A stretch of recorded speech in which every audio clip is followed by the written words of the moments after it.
组织卖淫罪。万海无罪，我们不是黑社会，全都是诬陷，我们是没冤枉的。上海案与万海无关，都是有预谋的。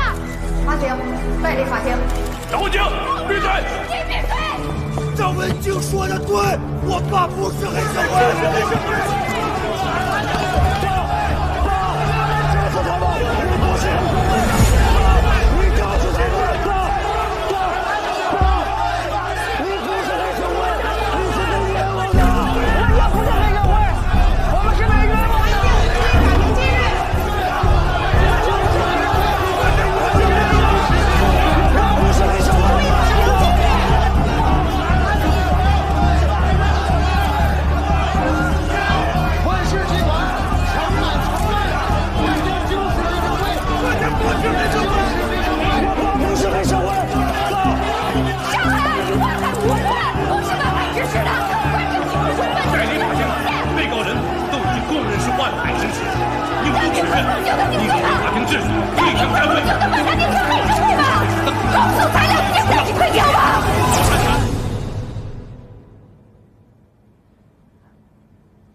万海在被审判，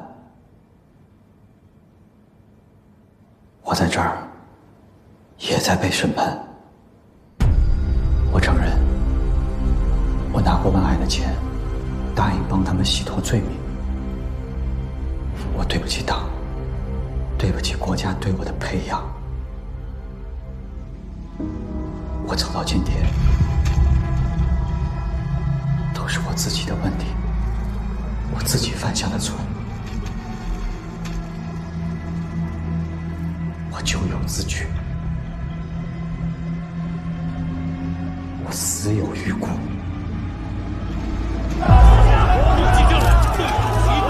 单凭公万海都已经认罪了，你是被冤枉的，告诉他们，我爸是被冤枉的，我们是被冤枉的。赶紧说话呀！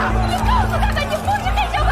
告诉他们，你不是黑社会，是王爷陷害你的。有没有顺利的地方了，公平？公平有没有顺利的地方了？这是冤案！已经认罪了，你不要以为读点法律就可以在法庭上胡说八道，你这种不孝。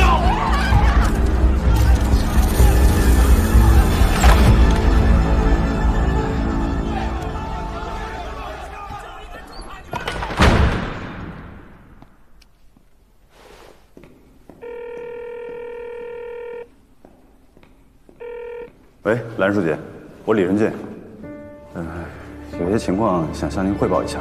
今天开庭出了点问题，具体的情况我一会儿当面向您汇报。现在要特别注意舆情，现场来了很多媒体，我担心会有不好的影响。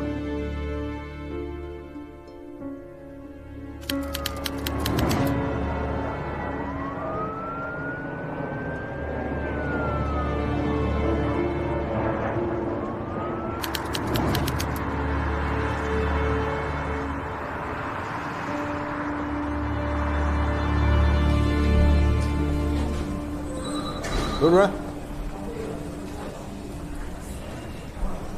张老师，哎，吃了吗？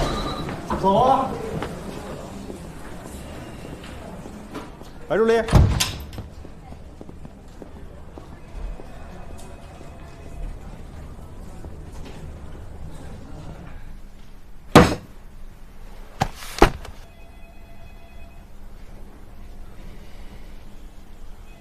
那咱们就正式开始了。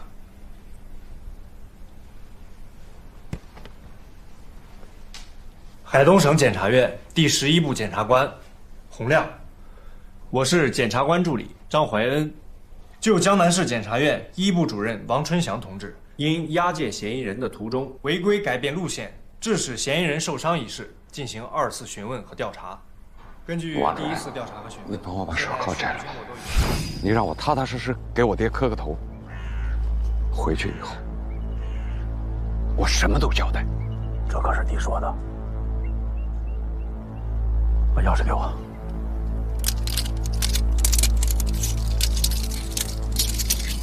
爸，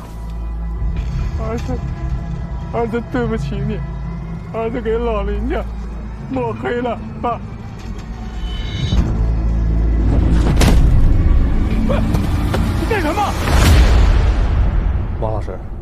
整个过程就是这样吗？是的。那您再看一遍，是否有遗漏或者错误的地方？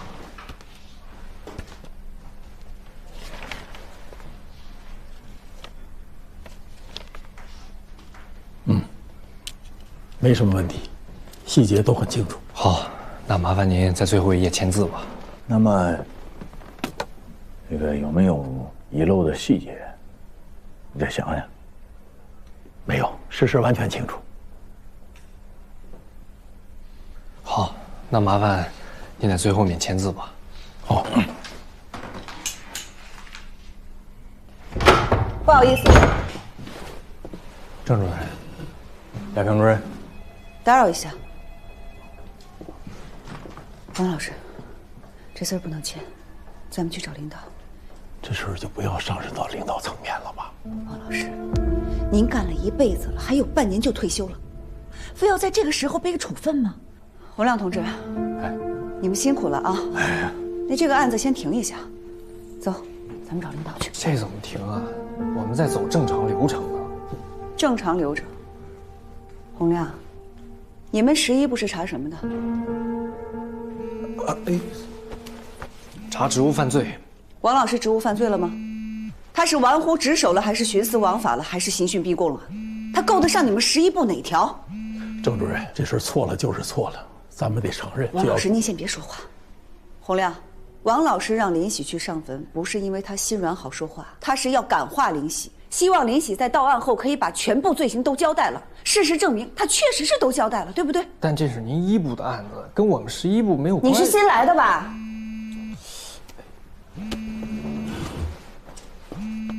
怎么跟主任说话呢？注意态度。继续。洪亮同志，哎，王老师这属于办案事故，应该是检务督察室管。你出面申请让他们重新查，你们11部不要掺和。再进一步讲啊，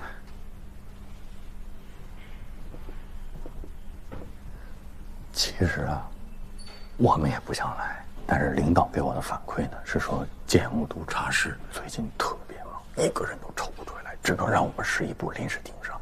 我也是没办法。你是没办法，还是不想想办法？检务督察室现在忙，过2天不忙的时候再办呢。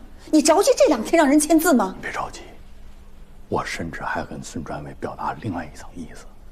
我说，因为春香同志本身是江南师院的，我说这个案子其实完全可以打回到江南师院，让他们自行解决、自行消化。结果我们专委把我一通臭骂，他说：“洪亮，你是不是忘了咱们省改了第11部的部门职能了？你怎么想这个问题？”整得我非常尴尬。其实想想呢，领导说的也对，王老师呢，他是从江南师院借调到咱们省院的，而且这个事儿呢，又是出在说给咱们省院办案的过程当中。那你说，您就是办理王老师借调手续的人，我想这个情况您一定比我更了解，你别为难我。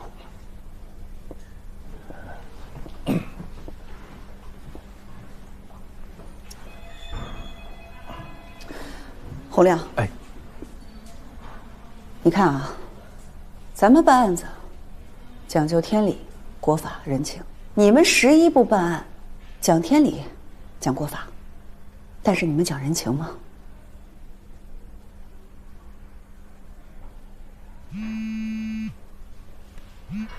喂，洪亮，你别假装接电话。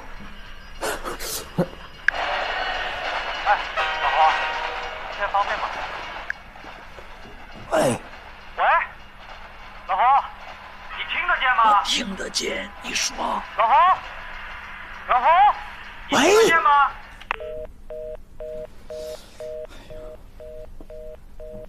接完了吗？您请说。回答我的问题，你们11部办案子，讲不讲人情？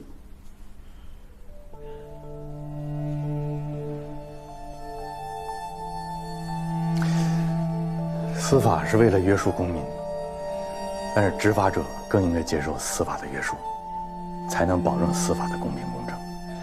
我们11部的作用呢，就是为了刀刃向内约束自己的同志。我们存在的意义和价值，我相信亚平主任一定比我更清楚。说如果您觉得我们今天这个办案的方式方法有问题呢，您可以向有关领导去反馈，我一定虚心接受。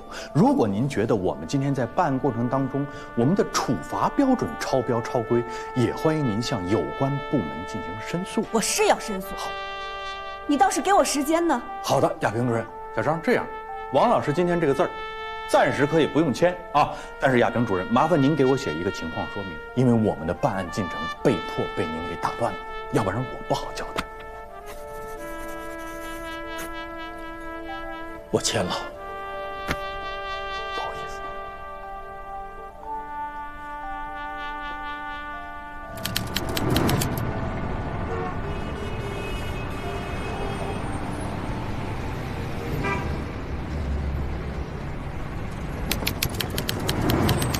今天我们临时开个会，法院那边刘院长还在住院。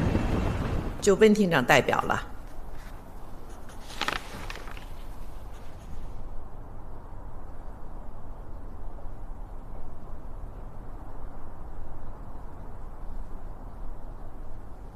案子走到今天2年多了，各位在这个案子上确确实实付出很多，今天出现这样的问题，没什么可说的。我先检讨，我们审查起诉工作做得不够扎实，我们的公诉团队没有发现张文京的思想状态不稳定，给各兄弟单位添麻烦。打住吧，有的是时间检讨。许局，你先说说。啊，那蓝书记啊，我就简单的说几句。张文京胁迫证人、伪造证词，这个事儿是个事实，我们这边查得很清楚。相关的人证、物证都在，相互印证，形成闭环。至于这个张文京啊，在审查起诉阶段到底是怎么了，这个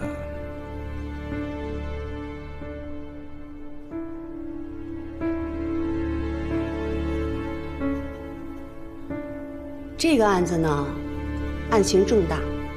开庭前，合议庭成员认真研读了案件材料。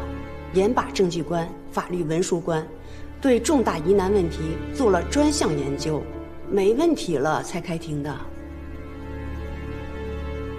张文京是万氏集团的法律总监，从万海被刑拘开始，就是由他来做万海的辩护律师的。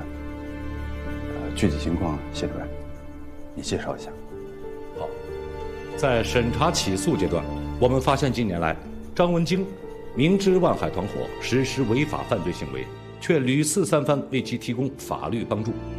我们顺藤摸瓜，发现万海团伙在东平市欺行霸市这么多年，张文京早已涉嫌参与多起该团伙的诈骗和敲诈勒索案件，可以说他就是万海团伙的骨干成员。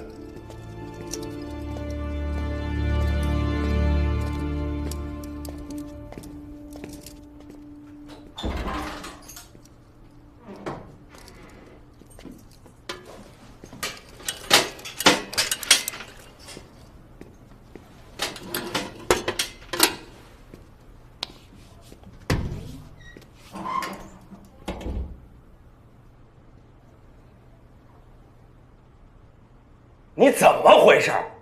你要打算靠这种方式发声的话，你是不是应该提前跟我沟通一下？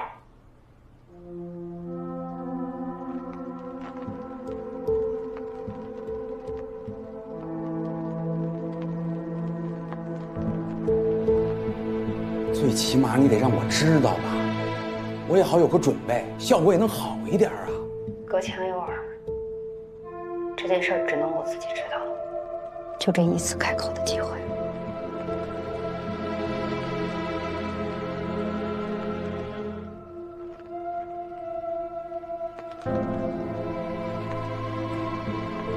那下一步呢？算了，别说了。放心，我会动用所有关系，先打听一下上面对这个事儿到底现在是一个什么态度。我再去找找玉邪，你现在都把这事儿闹这么大了，不管怎么着，咱也得听见点动静，对吧？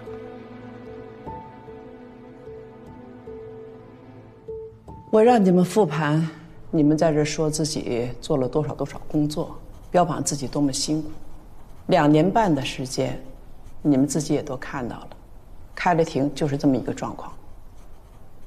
任俊同志给我打电话，要我注意一下舆情。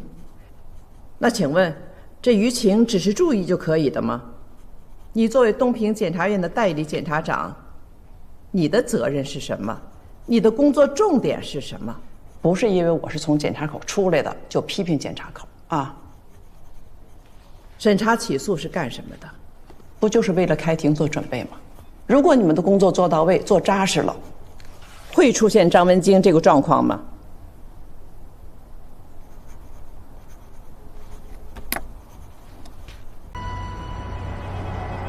实在不好意思啊，他说马上就到了。好，没关系。哎，1分钟，马上就来了。你看这是不是？洪亮，这边，你稍等啊，就这儿停。这怎么才来？你等半天了。哦，给你介绍一下。这位是韩主任，教务主任。哦，你好，韩主任。你好。这位老公。好。那校长等着了，咱们赶紧走。稍等，我取个行李。好。不好意思啊。证书都带了吗？全都带了1个。这边我先查了一遍。韩主任，我跟你们说了，别带礼物，这学校不好看，一点特产也不值钱，一点心意。对。好。我给2位介绍一下我们学校。好啊。哎，不用介绍了，我弟都跟我说了，咱们小学可是北京的重点小学，孩子们都特别优秀。对。完了，我姑娘这边吧，我们平时也特别注意这个德育和美育双方面的共同的教育。孩子的舅舅都跟我说了，是江总也特意关照我。哎呦，小朋友好，慢点跑。太可爱了。你看人这学校，这学生多讲礼貌啊。我们这儿的入学条件啊，你家孩子都符合。那太好了。往这儿，快点啊！哎，我校长，我先接个电话。我先接个电话。快点！啥事儿？乔振兴死了。什么？乔振兴死了。有病啊！你看听我这忙正事呢，快点！是真的，老乔死了。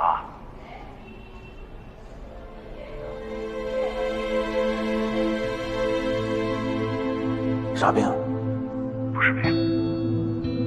市局法医那边推测溺亡淹死的。啥时候？哪儿啊？永清河，几个大学生发现的。这个天上永清河干嘛？我哪知道他上那儿干嘛去？我哪知道他为什么要去那儿啊？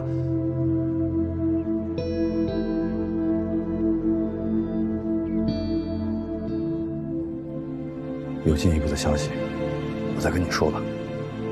好。先这样。好。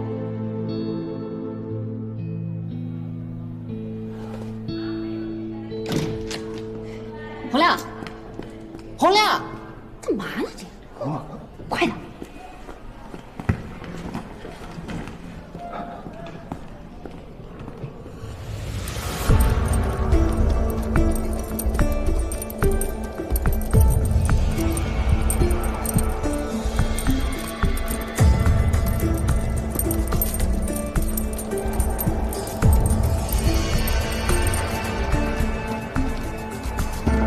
老板。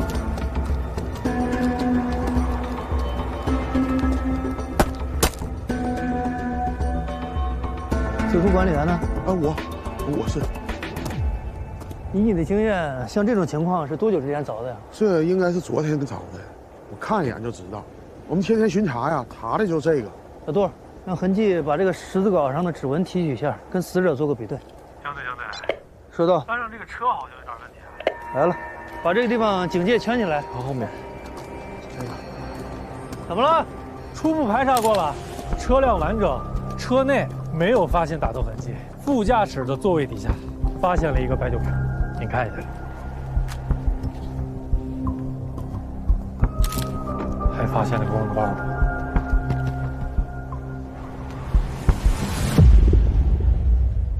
那您要是一居的话呢，就是性价比高一点，但是空间上呢可能紧张那么一点点。这套房源，它这个离学校也就是1公里多，开车的话就是4、5分钟吧。这套房的话是家具家电全带。洪亮，你说咱们租个1居还是2居啊？可以。也可以先租个1居，然后等你调过来之后，咱们再换个打扮，你说呢？对。出来。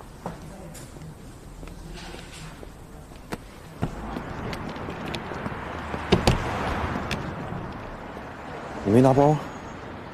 洪亮，你这什么情况呀？还有刚才你接谁电话了？从接完那个电话你就一直不对劲，心不在焉的。老乔，走。老乔过世了。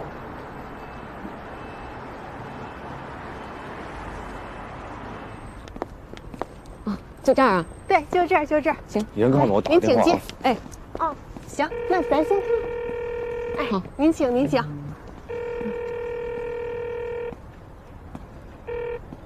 哎，怎么样？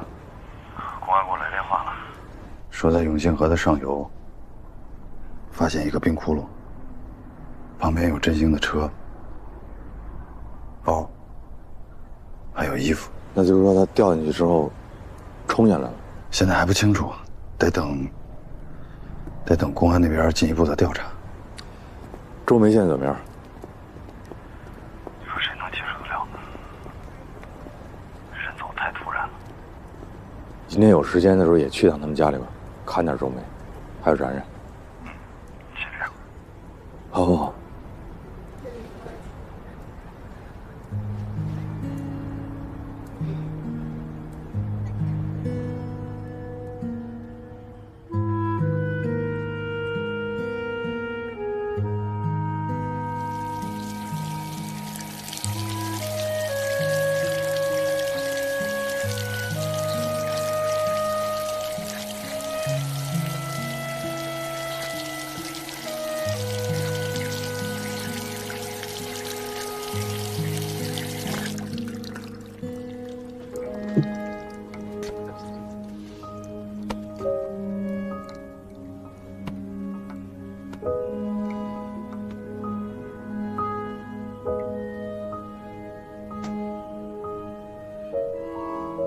明天回趟东边。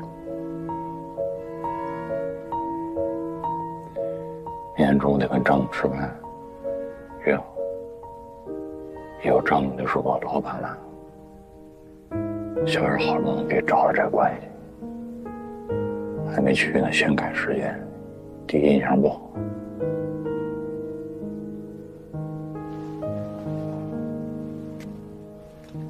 他欠小远个人情，我让小远跟他说，改一天多大点事儿啊！人都走了，回去啥也看不着，哪去？不是踏踏实实把这边事儿办明白了，让人走也不碍事。哎呀，我现在越来越觉得，你跟老领导这个角色相当英明。所以我等我再回海州，第一件事，我催孙亚军赶紧把我关系办明白。衣服一脱，哎，我带着小豆过来上学，老领导那边一退休接过来，咱全家北京安家，一家人齐齐整整，一个都不少。对，珍惜眼前人。哎，还领导总结精辟到位。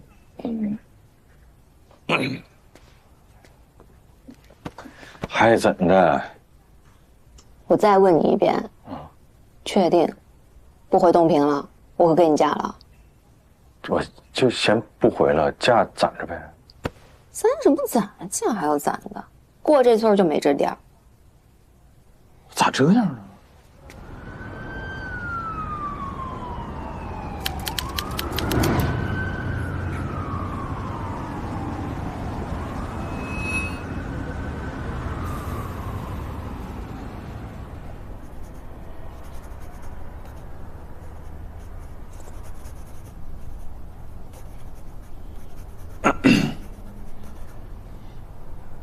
位领导，首先我要检讨，万海组织领导黑社会性质组织案，是省市两级都关注的要案。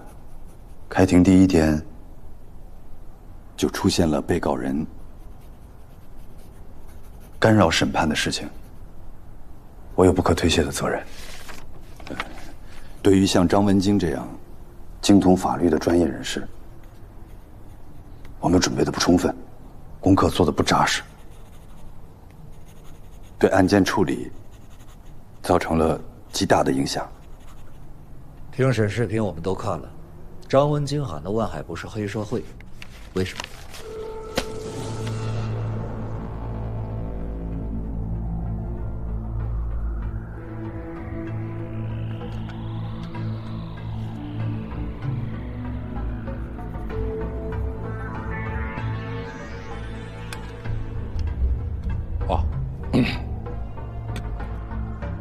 各位领导，张文京在法庭上说的话，那都是胡乱攀咬，根本没有事实根据。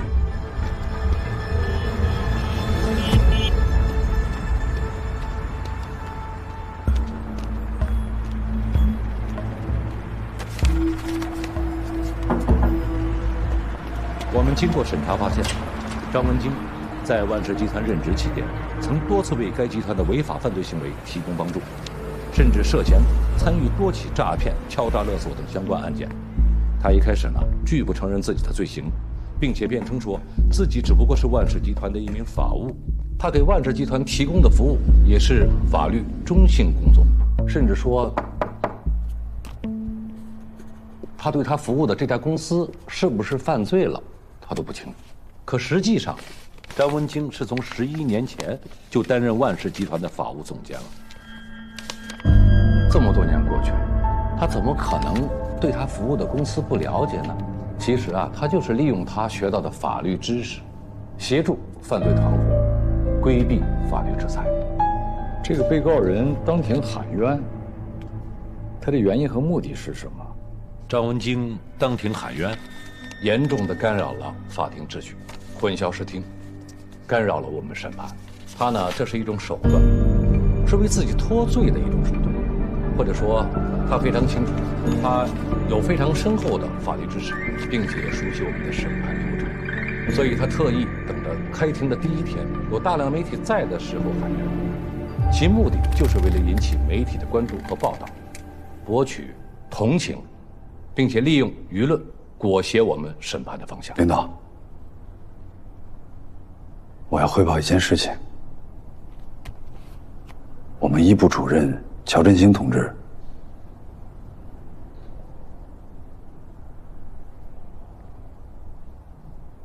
死了。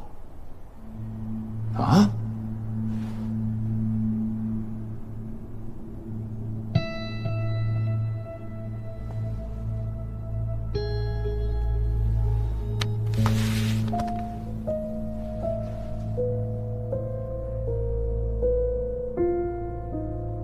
死的？什么时候的事啊？我已经去过市局了。截止到目前，调查工作没有实质性的进展。等一有结果，我会第一时间给领导们汇报。各位领导，我们的工作确实有疏漏，我们希望也期待着省院对万海案能给予更多的关注，还有指导，让案件切实地进行下去。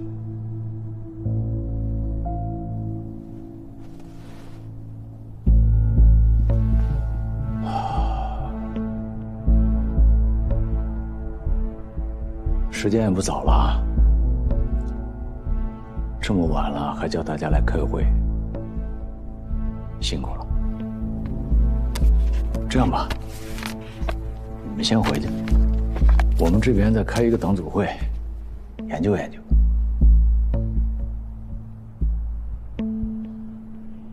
这封举报信你怎么看？信息量有点大，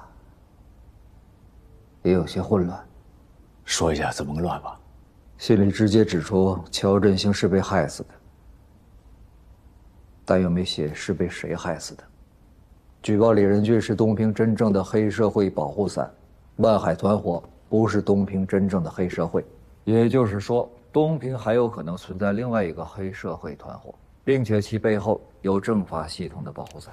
这封信对乔振兴、李仁俊、万海案提出了明确的定性，但只是观点，没说原因。对于这样的举报信，我们是有明确的规定的，必须查。在中国法律体系持续健全、法治社会建设稳步推进的当下，如果发生这样的案件，那将是极其罕见、骇人听闻的。SK 杨，谢了。没事儿，人生嘛，就是不搏不精彩嘛。王总，墙头草。哎呀，有才来了！哎呦，王总，不好意思，不知道您这儿这么多客人啊。那等您哪天不忙的时候，我再来看您。哎，不忙，有才，你来。哦，我跟你说啊，这有才来了，就代表啊，我马上就要有才了。王总，我是怕您这段时间太忙了，把给我免1年租金那事儿给忘了。你别在那瞎叭叭啊！啥前说给你免租金了？是您亲口跟我说的，说只要事儿办成了就免1年租金的，对吧？对，是我说的没毛病啊。但现在开庭了，判了吗？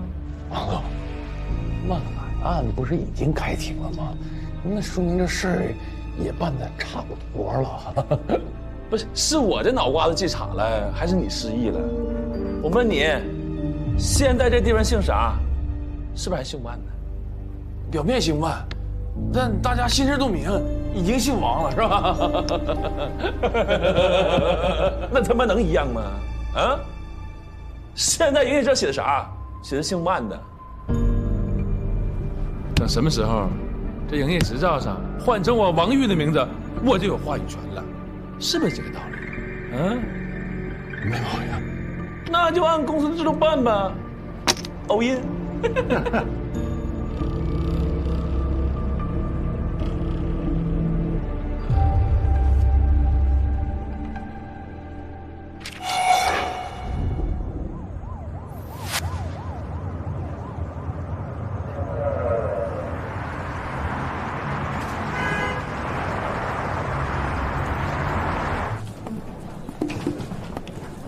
头，杨啊，忙着呢啊。那张凡，你看你这人缘，一人没脚下。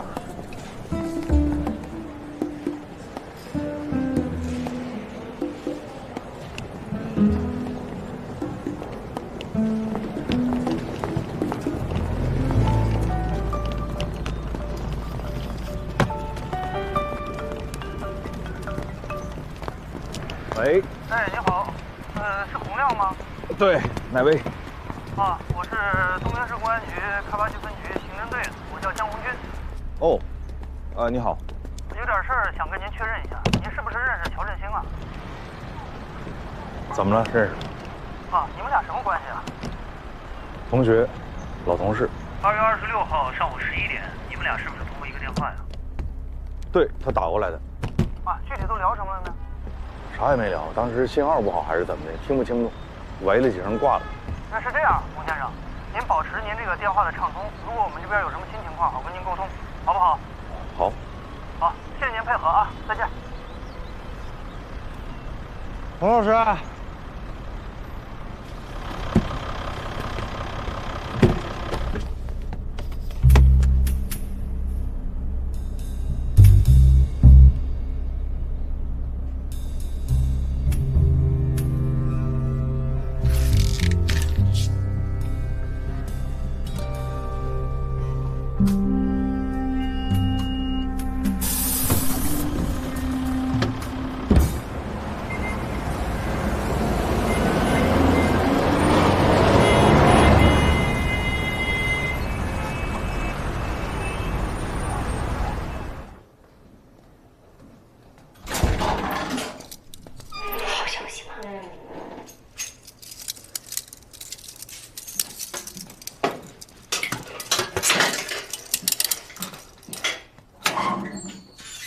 什么单位？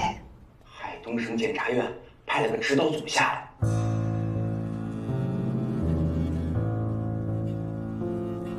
指导组啊，怎么不是专案组？这最后不还是东平市检察院说了算吗？他们和东平市检察院是一家一体化办案，但能派个指导组下来，多少也代表了一个态度，对吧？对咱们也是一个机会啊！你怎么了，张文清？这个机会是你拼了命拼出来的，咱们要是把握不住，以后就不会再有了。知道。这样啊，你去趟万家，让他们整理材料，务必交给指导组。好，我这就去办。走了。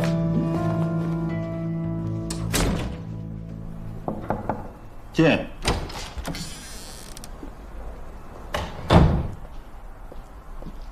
李姐，省院正式通知，指导小组今天就到。这么快啊？是的。成员都有谁？一部的张亚平主任任组长，还有11部的洪亮任副组长。洪亮？是。在货运站的强迫交易中，张文京是怎么给你出主意的？你再说一遍。你有病啊！我背了多少遍了？你再熟悉一遍。我不想熟悉。张文京当庭很冤，现在省里派下来了指导小组，他们这2天一定会来找你询问。我现在在做的就是帮你复习，你知道该怎么回答吗？哪儿？省里啊？是要换人咋的？你记得我上次跟你说过的话吧？庭审很快就要开始了，到时候判决结果，立功减刑什么都不会变。不管谁来，省检察院、市检察院那都是一家的。就你现在被定性为黑社会性质的团伙头目，这件事儿是板上钉钉的，脑子清醒点。你看看你现在的处境，想想你这些年的经历，想想你儿子，不要有侥幸心理。你跟谁俩呢？我有啥侥幸心理啊？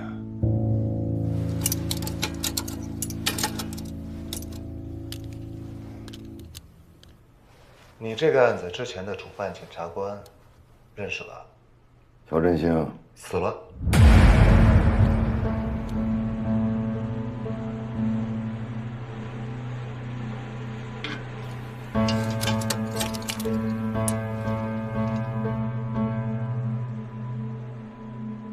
咋死的？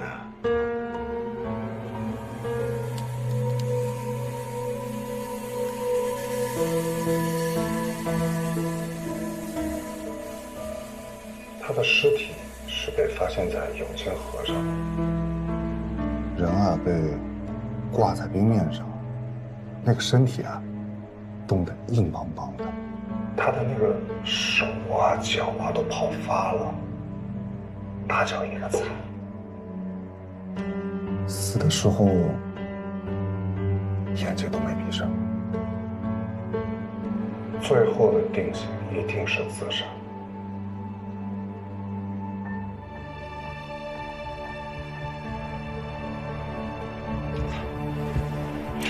你们想干点啥呀？非得把事儿搞这么大吗？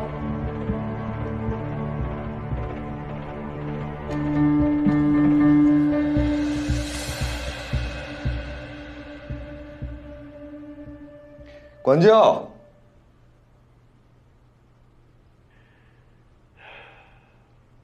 是张文京教唆我，让我安排人把王玉关了1个星期，然后低价收到货运站，我就按他说的找人把王玉给打服了，强迫王玉在合同上签的字，合同是张文京你的。娱乐城保安把人家给打残的事儿，也是张文京找人做的伪证，帮我擦屁股。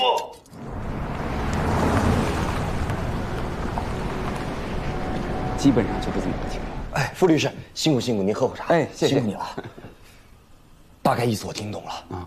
首先我得感谢张律师，他在法庭上这么一闹，我爸这事有缓了。哎，现在是这意思吧？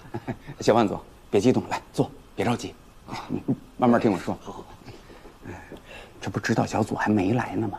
我今天来的意思呢，就是想告诉你们，咱们先把所有的材料都准备好。好，你们呢，把你们知道的所有情况，包括有冤的地方，都写下来。好，到时候把材料交给指导小组，让他们知道咱们这个案子是有问题的。好，这个我一定准备好，您放心啊。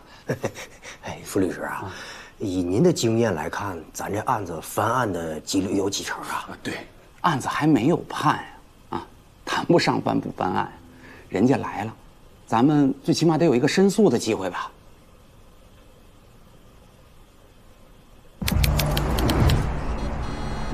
根据技术侦查的结果显示，本月26号上午10点钟之前，乔振兴一直在市检察院。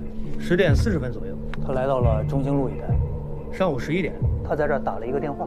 打给谁的？打给洪亮。哪个洪亮？是咱们省检察院的。11点35分，乔振兴的女儿乔依然给他打了4通电话，没有接听。乔振兴到中兴路干什么？这个没有查到。为什么没查到？就这个中兴路一带啊，最近正在拆迁，因为拆迁很多商铺都停业了。但是不管停业还是没有停业的，我们都进行了摸排走访，没人见过乔振兴，也没有什么其他异常的发现。6个小时之后，乔振兴来到了永清河一带，直到27号早晨，乔振兴的尸体被发现，期间再也没人见过他。这个酒瓶是在这个副驾驶座位下方发现，瓶身上也检测出了乔振兴的指纹，瓶口的 DNA 也对得上，所以我们基本可以推断，乔振兴呢是一个人驾车到了林业局水库，然后喝完了这一整瓶白酒。从市区到水库的停车场有几条路？就一条，是青山路。那条路的监控调取了吗？因为那一带呀一直在修路，那监控断了好长时间了。又坏了。洪觉继续。这是在车内发现的公文包，经过确认是属于乔振兴本人的。他包里有什么？工作笔记、车钥匙、一副眼镜。手机呢？这个没找着，车内包括包里边都没有。我们对周围进行了这个地毯式的搜索，暂时没有发现。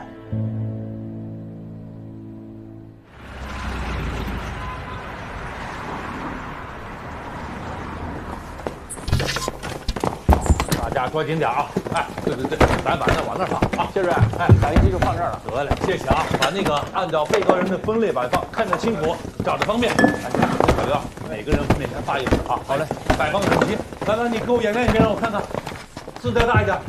好嘞。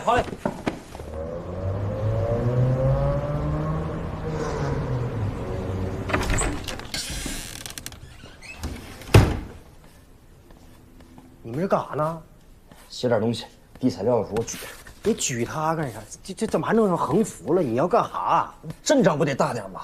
人家傅律师让咱给指导组递材料，没让你造势啊。之前喊过多少次有用吗？哎，能不能学张律师，当庭喊冤，省里马上来个指导组，到时候把这个东西一举着，省里一看，万一一重视，我爸这案子有缓呢。超，我觉得咱别这么整，你整的咱跟闹事儿一样。哎，没事，听我的吧。哎，材料打好了吗？按你说的打出来了，来，按手印吧。哎呀，我觉得你还别这么整，哎，没事，别磨叽。哎，拿你这么手印，没事，阵仗得大，不是说了？不是你这不是弄虚作假了吗？没事，来，用手印。啊，你这还有签字呢，你怎么签？签字我是旁边去，现在就去。这行吗？没事。这孩子，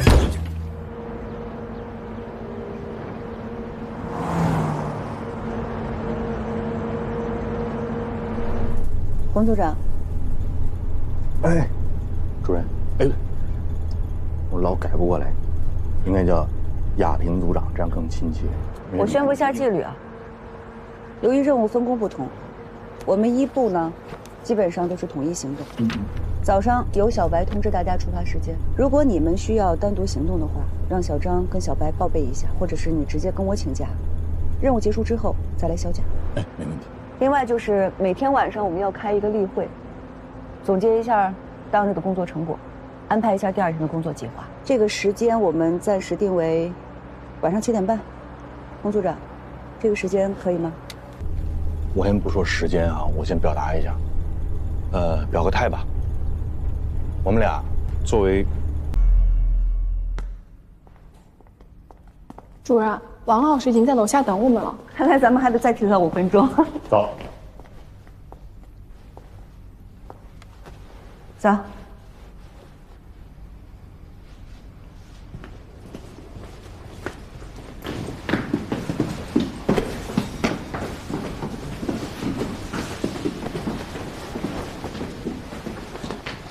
给我。主任，对不起啊，我昨天晚上忘记通知洪老师他们了。是这样啊，看守所的提审空间有限，市院的同志们也在，我怕咱们都去呢，人太多挤不进去。对，昨天报备的时候，我就只报备了我们1部的3个人，挺周全的。抱歉啊。还没事。洪老师，对不起。没事没事。顺利。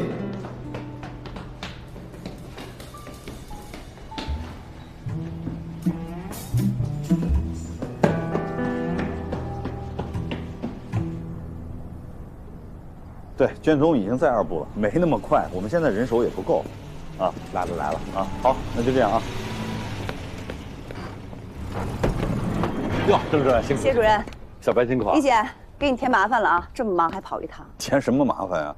配合好指导小组的工作也是重中之重。但万一我确实是来不了的话，谢主任也会全力以赴。对，郑主任有什么需要尽管吩咐。各位领导，咱们进去吧，手续都办好。哦，对，李姐，我们既然来了，也想见见万海，可以吗？检察长在这儿呢，应该可以吧？去申请试试吧。好，我去试试。来，先进去。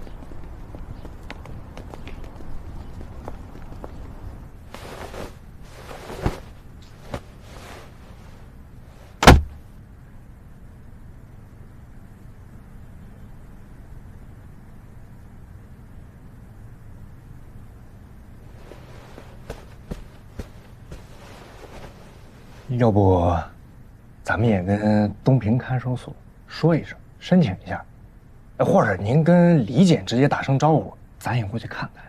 现在出发，可能还能跟得上郑主任呢。嗯，您啊什么呀？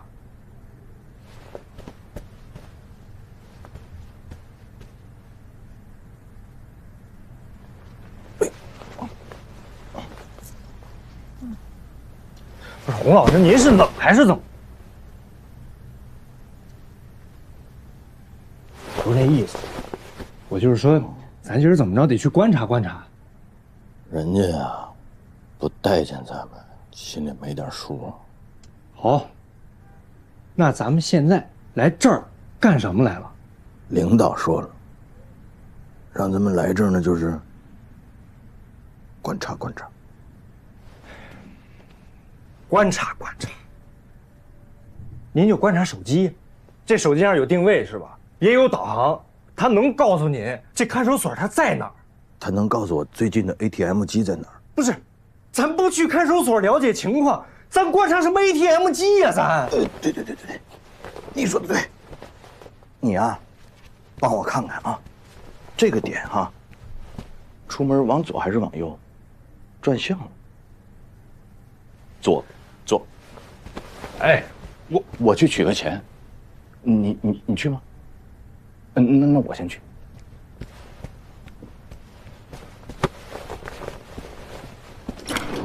来，请进，来。郑主任、王老师，你们坐吧，来坐。啊，别，谢主任是主办检察官，我们就是来了解一下情况，还是谢主任坐在这儿。哦，不，那个郑主任，您2位呢是领导，经验呢肯定更加丰富，我们随时随地都可以来询问张文京的。还是您二位来吧。谢主任，你就别客气了，联合办案，请。行，来吧。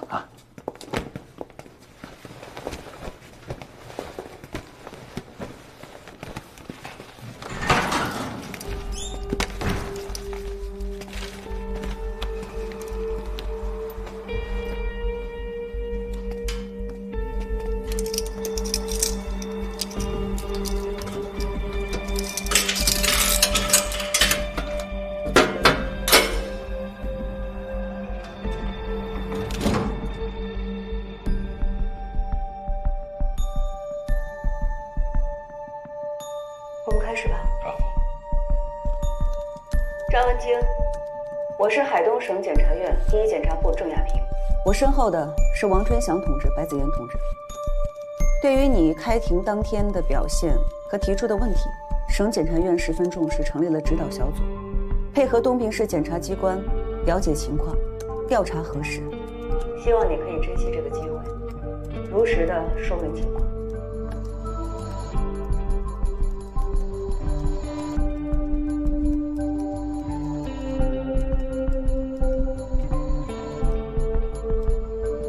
张文京，让他们出去吧，我跟你们单独聊。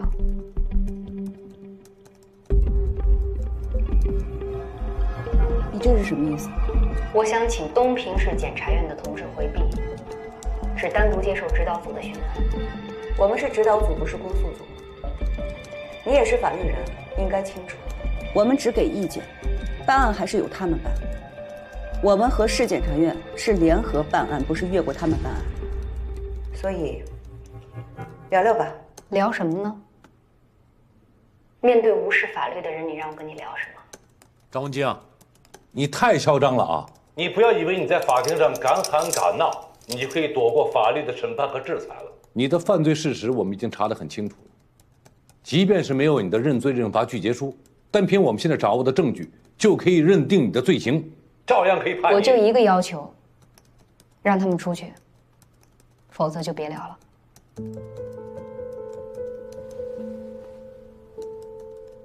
张文京，你就是在故意的拖延审判时间。你说你作为一名律师，也算是高级知识分子吧？啊，整天搞这种无赖的抵抗，有意思吗？我告诉你，现在人证物证确实充分，哪一条不能定你的罪啊？你听好了，你作为黑社会组织的骨干成员，跟万海非法勾结，利用有组织的暴力威胁、欺行霸市、强买强卖。陈有才的证词能做定案根据吗？你们认真审查了吗？证人与案件有直接利害关系的，可信度存疑，这些东西用我教你。你喊什么喊？按照你的说法，物资集散中心的10几名做了口供的证人就没有资格了吗？啊，跟问家有生意往来的人就没有资格了吗？你不要张文京，你对证据存在质疑，可以在开庭之前提出，排除非法证据。为什么要签认罪认罚具结书？还要冒着藐视法庭的风险当庭翻供？他们给我机会了吗？我没有任何机会可以发声。我想阐述事实，如果不开庭的话，我的声音根本就没有人能听到。而且如果一直拖下去的话，他们就会有更多的时间伪造证据，做假的文书材料。你住口！谁做假的材料了？谁伪造证据了？你给我说清楚了！你敢让第三方机构做鉴定吗？他这就是赤裸裸的血口喷人，是污蔑。谢主任，林姐，不行，我今天受不了这口气，我非得跟他掰扯掰扯。你给我说清楚了，你有证据吗？你如果有证据，请你现在出示出来。谢主任，他当庭敢翻供了，他为什么？他就为了博取同情，他就不会当一名律师。真是气死我了！他哪有这样子的啊？起码道德底线都没有。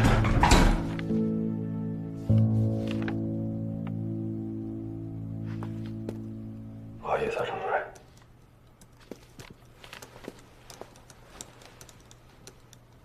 张文京，我们到底花费了多少精力，花费了多少时间，去给你做思想工作？我想你心里很清楚。我们有没有站在你的角度，为你的量刑去做充分的考虑？这也有吧？认罪认罚具结书你都签了，开庭你就全部认，我是不是也可以怀疑你这些全是装的呀？你也出去吧，行吗？我再重申一遍，我们是指导小组，是指导市检察院办案的。说说吧。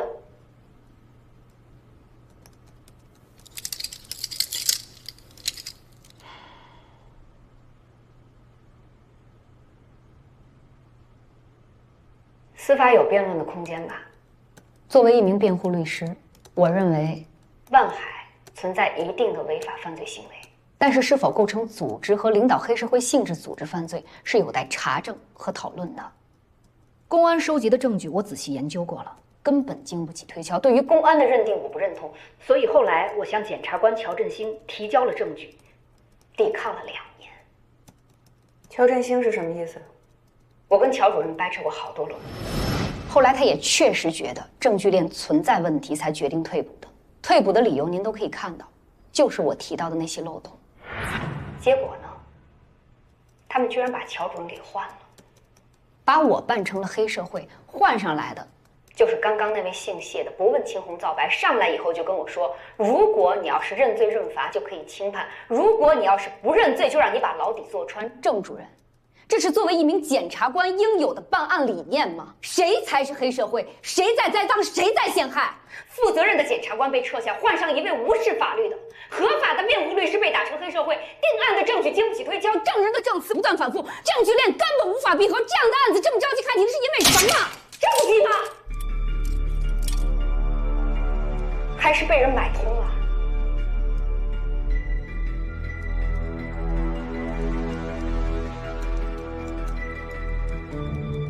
我还在为万海辩护期间，每次约见万海，他都是非常积极配合辩护的。直到去年6月，突然改变了主意，认罪认罚，并且提出要更换辩护人。你说我进来之前你咋跟我说的？这过去多长时间了？这案子让你办的半拉可行，不怪你。我知道这件案子推进起来是没有之前想象的那么好，但是我也尽心尽力了。你不能说现在，等会儿。你嘴怎么了？你让万红谁打你了？把律师费给你结清楚了，能走多远走多远。有人威胁你了是不是？我卡的。我本来以为积压了1年半，心态崩了也正常，想过一段时间再跟他聊。结果我竟然被补充成了黑社会骨干成员，在我的办公室被警方给带走了。我建议你赶紧撤出，既然万海都这么说了。至少他是放弃抵抗了，你就不要再死扛了，好不好？我跟你说话，你听见没有啊？而且后果可能比我们想象的严重的多。我知道这事儿是有点危险，但是我要是退出，万海就完了。哎呀，都什么时候了，你还考虑这个？江队，有事吗？张文京，公安局的，你涉嫌参与万海黑社会性质组织案。现在依法对你进行逮捕，请你配合，这是逮捕证。什么意思啊？江队，你们是不是搞错了？没有证据，没有调查，怎么能正式逮捕呢？傅冰，你也是律师，如果没有证据，检察院会批准逮捕吗？请你想清楚。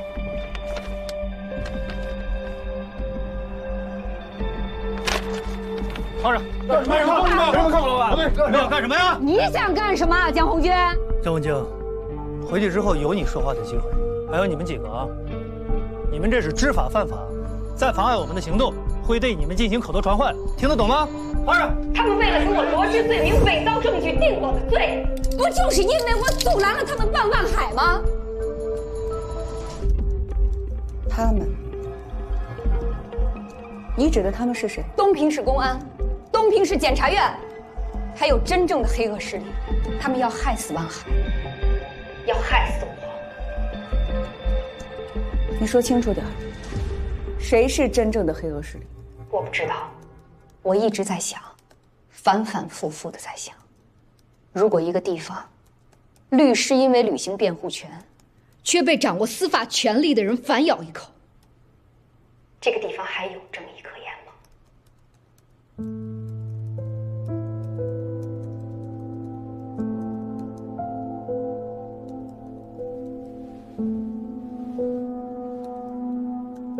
到目前为止，你都在下断语做结论。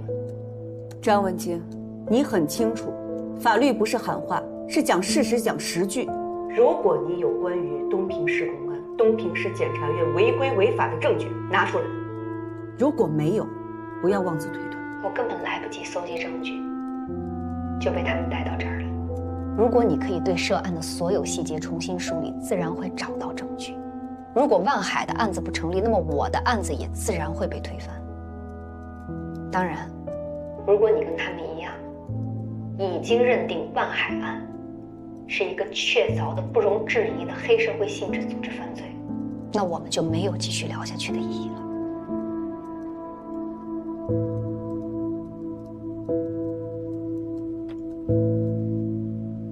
跟这种人，你还能真动气呀？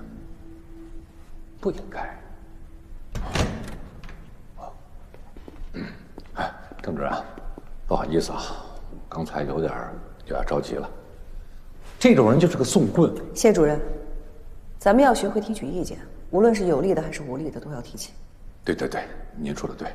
回去呢，我们再做做功课，一定不让这万海可以见吗？都安排好了，现在过去吗？去。董老师，这是哪儿啊？居民区。那您要去居民区的呢？管那么多干啥？我跟您来的，我总得知道您要去哪儿。我让你跟我来了。是，但咱们有纪律，我还是得跟着点您。董老师呢，情感比较细腻，比较脆弱。如果一会儿出点什么问题，你扶着点我啊。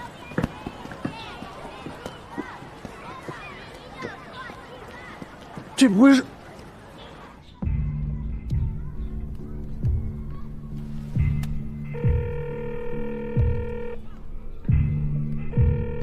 哎，哥，姓洪那小子去了乔振兴家。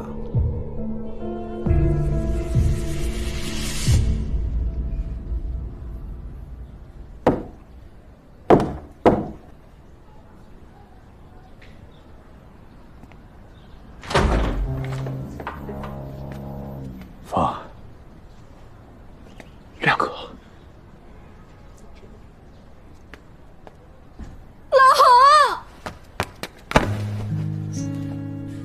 怎么来了？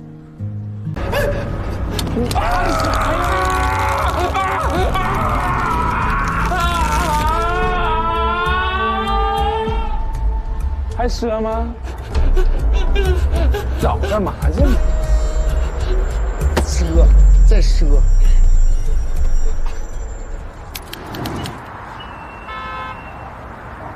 张文京依然是涉黑案的主要嫌疑人，所以他的话呢，不可以不信，但也不能全信。我们要保持警惕。子妍，你把张文京有关万海案的全部信息往来，尤其是他签了字的合同，全部整理出来，送到咱们院技术中心去做笔迹鉴定。好，王老师，这件事儿你也盯着点。好。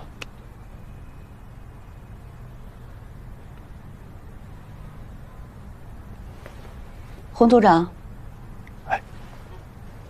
说说你们今天的工作情况吧。啊，我们今天就是在我们负责的这一块，做一些材料方面的准备，挺充实，也挺忙的。哦，准备工作。准备工作，做到乔振兴家去了。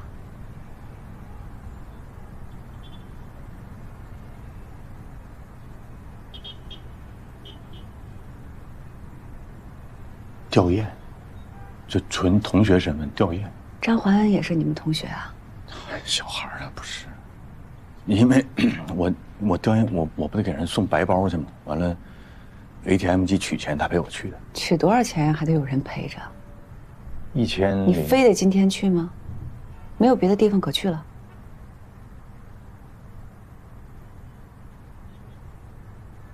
咱们指导组来东平吧，世人皆知。你说我这好几天要不露面的话，是不太合适。你知不知道今天李仁俊是当着我的面给你打的电话？啊，现在知道了。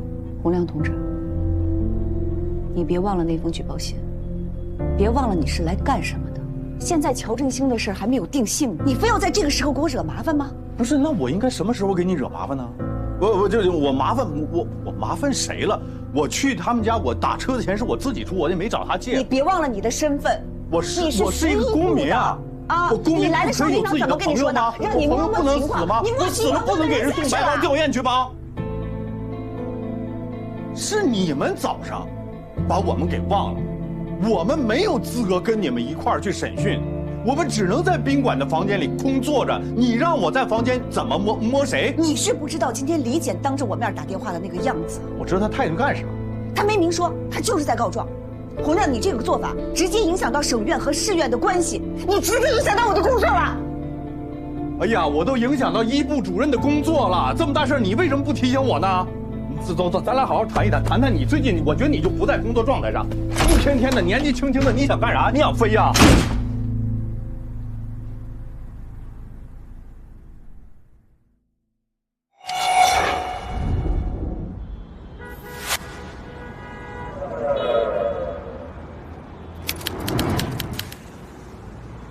王玉，做一下自我介绍。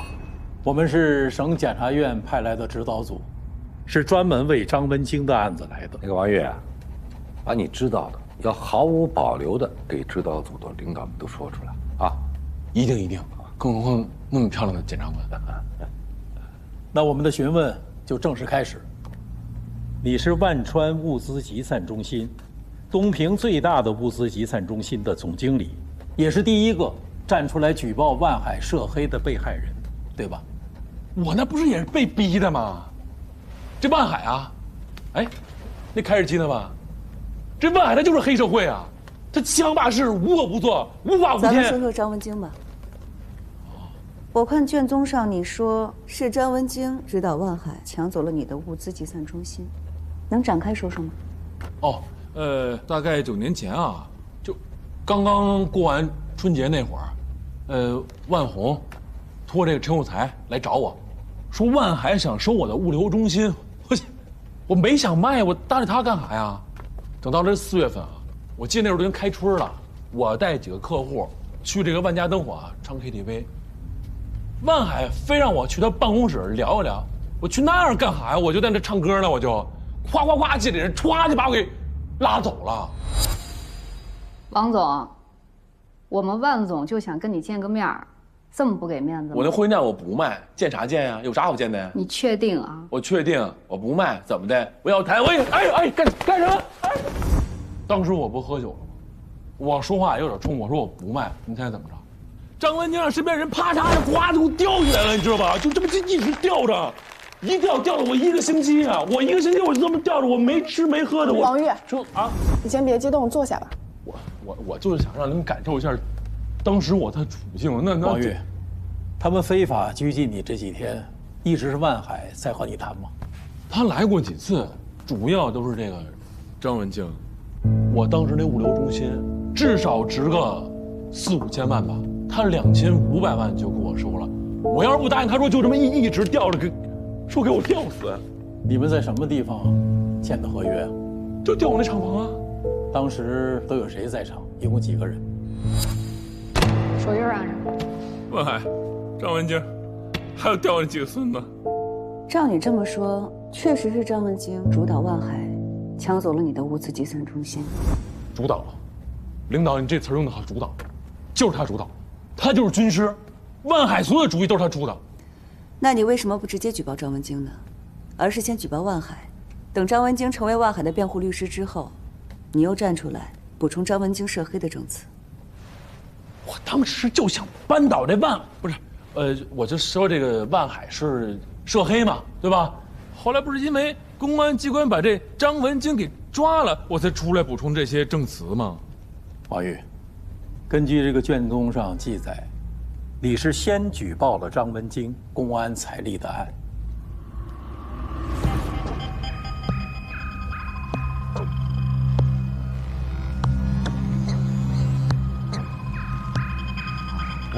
王玉，喝口水，好好想想啊，到底是先举报的张文京，还是公安先立的案呢？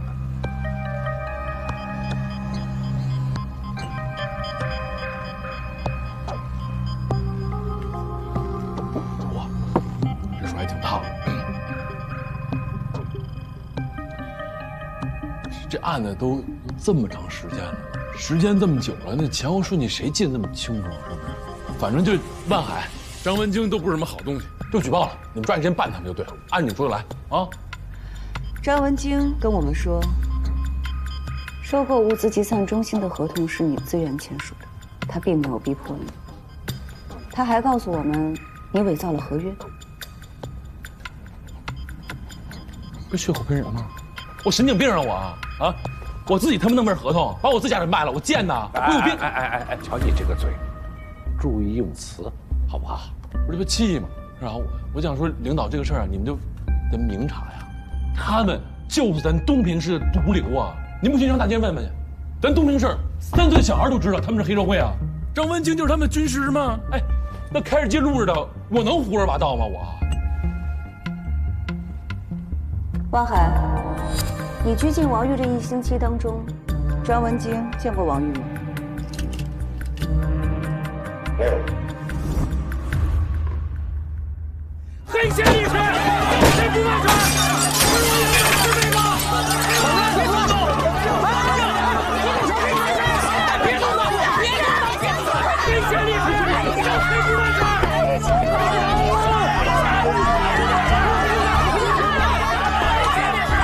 喂，110吗？我报警。你们抓错人了，抓我们干嘛呀？你们抓他们呀？这边，我们的帅气全被他们坑了。还有警察，我们冤呐！就是他们拿钱不办事儿，抓他们去。这边，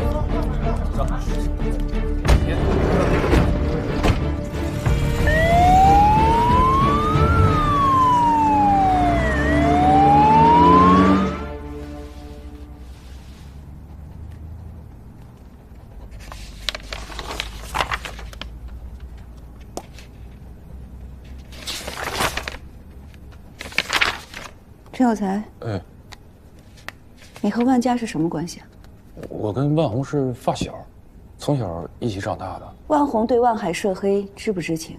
有没有参与？不知情，他不干这种事儿，我很了解他。你的证词说是万红找的你。对，但是他没有出逼迫王玉这方面的主意，而且他一直拦着万海呢。谁也想不到说万海这么精明的一个人，能被张文京给忽悠的这么5迷3道。后来万红跟万海说什么，万海也都不听了。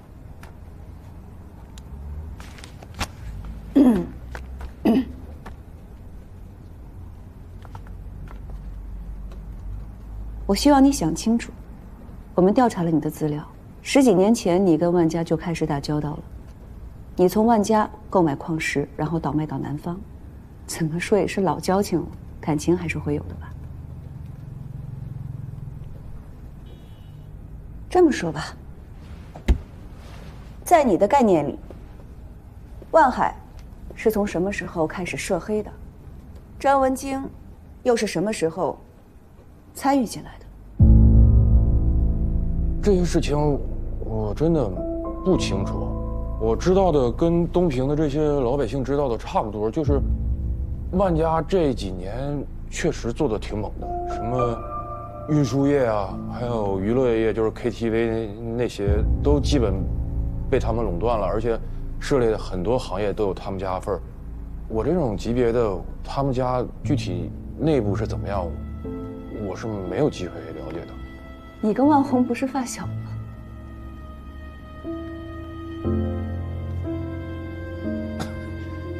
对，但是我们俩之间那个，不像你们想象的关系那么的熟。是我其实一直在外面说，我跟万红是发小，从小一块长大的。但是万红在外面不提，别人问他，他也不回答这事儿。其实我们俩就是很纯粹做生意的关系。陈有才，我们走访了你身边的人，在外面，你是他人眼中值得信任的好朋友；在家里，你是好丈夫、好父亲，也是积极赡养老人的好儿子。那么，请你告诉我，坐在我面前的这个陈有才，是那个值得信任的陈有才？我再问你一遍，张文京到底算不算黑社会？请你把心里的实话告诉我。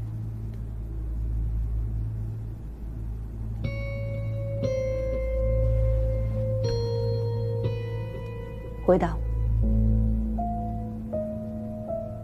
能不能喝口水？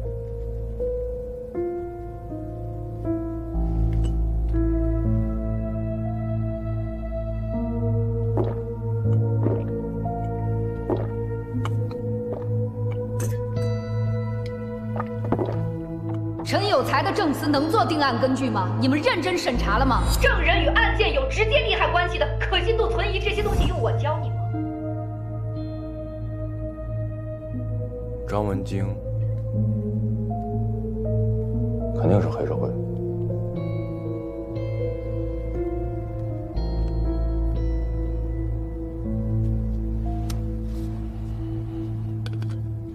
你要为你说的每句话负法律责任。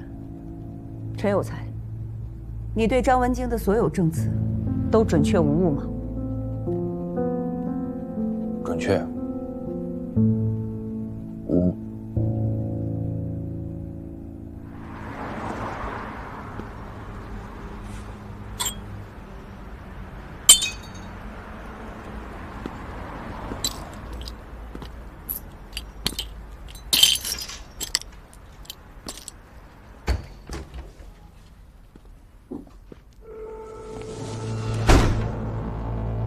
干什么？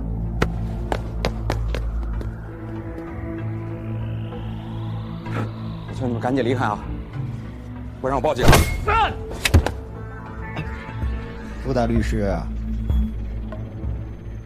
聊聊吧。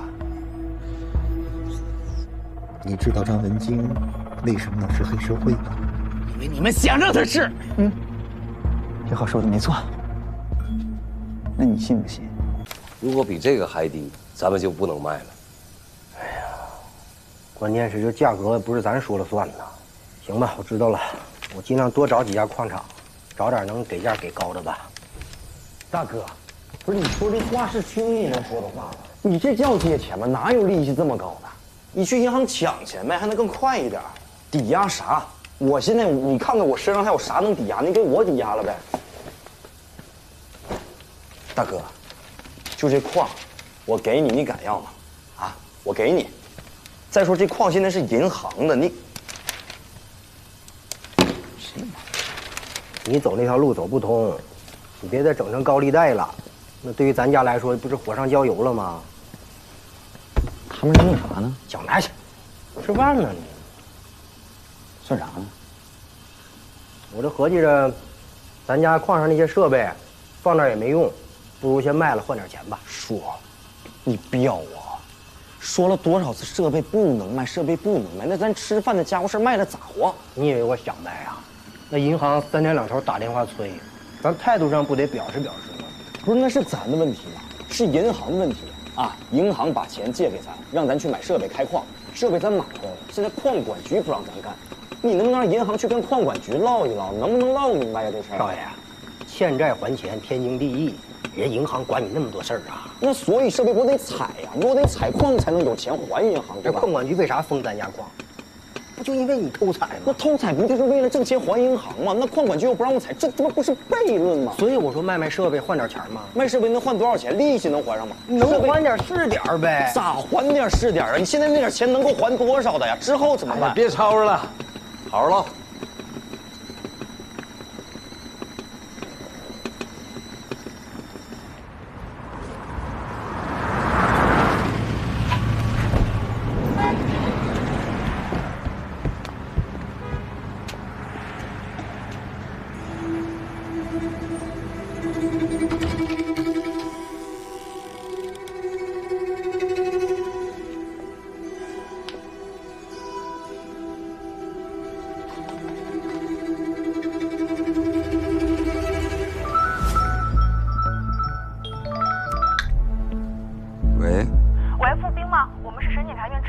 如果是张文京的事儿，就不要找我。你的律所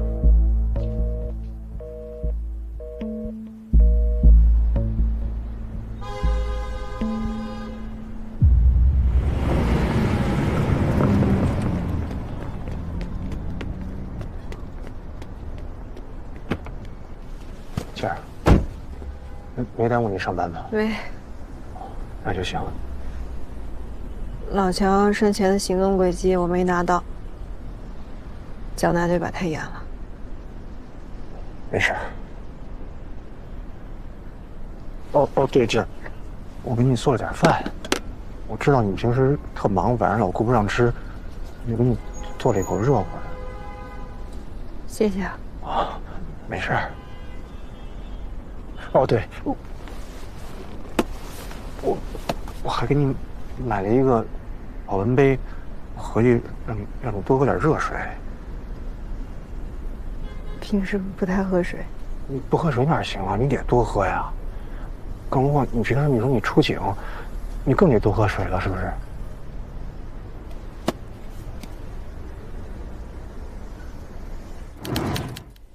去过了吗？去了呀。怎么样啊？还能怎么样？就那样呗。周梅老可怜了。钱给了吗？给了呀。跟你说啊，豆豆上学的事儿安排的差不多了，开学就能入学。还有跟您说好了，能进重点班的啊。还有房子的事儿，本来呢我是打算租的，我又看了3家，腿都给我走抽筋了。结果你猜怎么着？还得是江远呀。他有个同学的房子，正好就在学校那片儿，人在国外呢，房子空着。他说可以先借给咱们过渡，让咱们先住。回头等你过来了，咱们可得好好感谢感谢人家。好。我觉得你情绪不对，怎么了？你跟我说说。没事儿，就是我今天跟任俊，不就聊到老乔吗？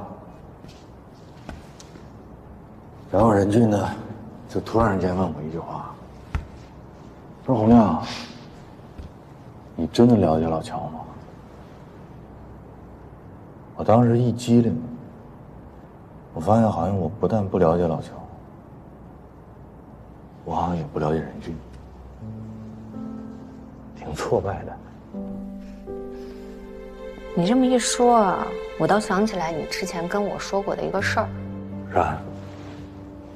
你们上大学的时候竞选学生会主席，他们俩呢半斤八两，谁都有可能。结果呢？结果就是俩人本来票数差不多，老乔那票投给李仁俊的，李仁俊那票真投给他自己，所以李仁俊赢。哎呀，鸡贼了。没错啊。你说你们哥仨吃住在一块儿，一共4年，你都不知道他会把票投给自己吧？完全没想到。所以啊，你说谁又能那么了解谁呢？就好比现在，我都不知道你脑子里在想些什么。我在你面前就是小透明，我想啥你肯定不知道。所有标榜自己是透明的人都不是透明的。哎呀，我严肃认真的跟你说啊，你差不多行了，事儿办完了赶紧回北京，北京一大堆事儿等着你呢。知道了。别太累了，多休息点，少熬夜。挂了。晚安。晚安。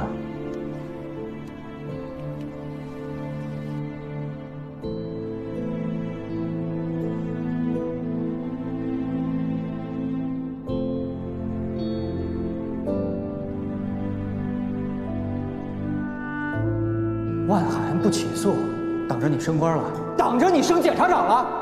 我是挡着整个东北市检察院的路了吗？初步推测啊，生活上有什么不顺心，这工作上有什么不如意。假如说因为抑郁自杀成立的话，他就是从万海案被换下了之后发生的变化。为啥呀？家庭美满幸福，他身体健康，没毛病。那就你们单位有啥事儿？我会反映你随意撤换检察官，我还会告你渎职。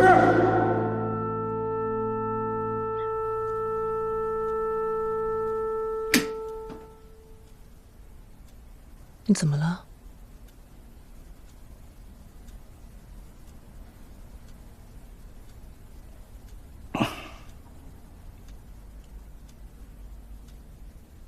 公安已经定性自杀。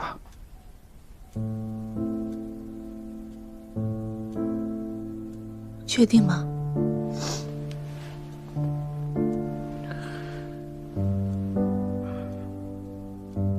本上吧。那自杀原因呢？为什么呀？他是不是遇到什么事儿了？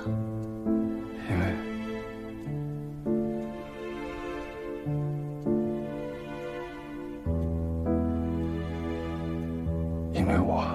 哎，你说什么呢你？什么叫因为你啊？任军啊，你可千万不能这么想。你说你们单位每个检察官每年办多少案子呀？这要是因为一个案子被换了，他就想不开，得死多少人啊？你这个人有的时候就是责任心太重了，这种事儿别人躲都躲不及。你说你干嘛呀？这是？是不是？我现在想想，他才把我换下来那半年，他就已经不对劲儿了，他就已经变得不一样了。如果是自杀，就是因为我；如果他是他杀，也是被我害死的。不管他是怎么死的，都是因为我，就是被我害。任军，你可千万别这么想啊！把他换下来是组织的决定，跟你没关系。你别胡思乱想啊，行吗？我求你了。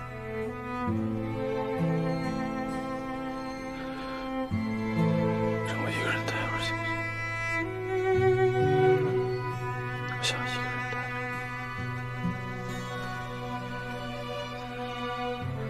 那你答应我，别胡思乱想。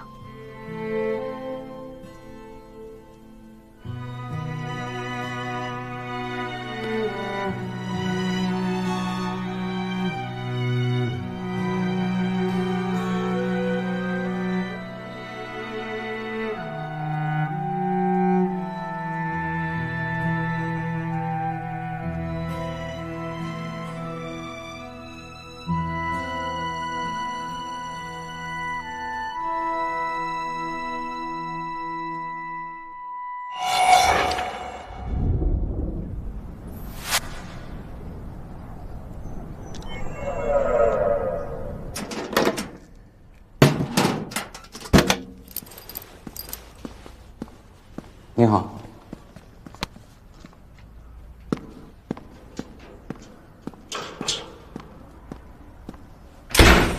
张文京会见。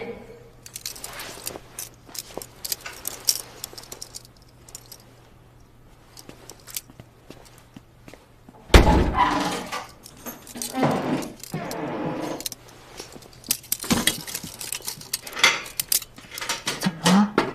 有人打你了？我在里边遇到威胁了，拿我女儿威胁我。老夫我就不信了，东平可以这么无法无天的吗？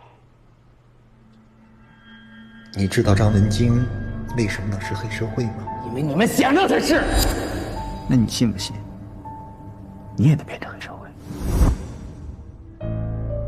忍了吧，咱们斗不过他。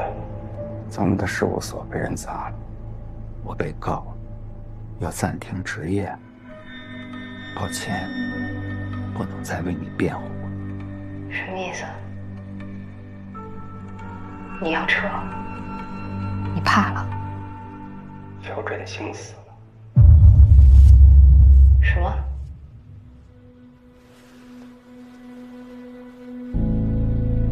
乔振兴死了。他们真的什么都做得出，真的。对不住，别怪我。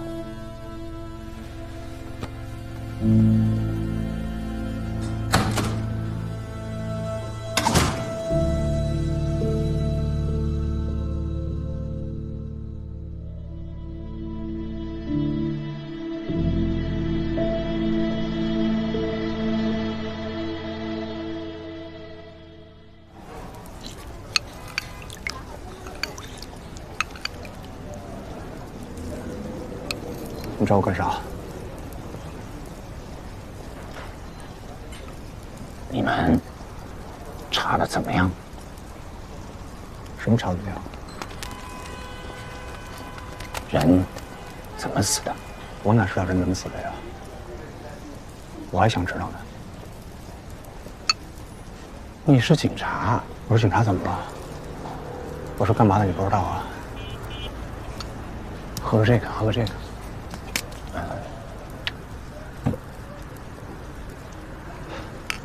这个，你给我嫂子俩人带过去啊。你娘俩一早上到现在都没吃饭，我回局里。哎，你别走，你坐下。干啥呀？我没跟你说完呢，你坐下，别听我。坐下。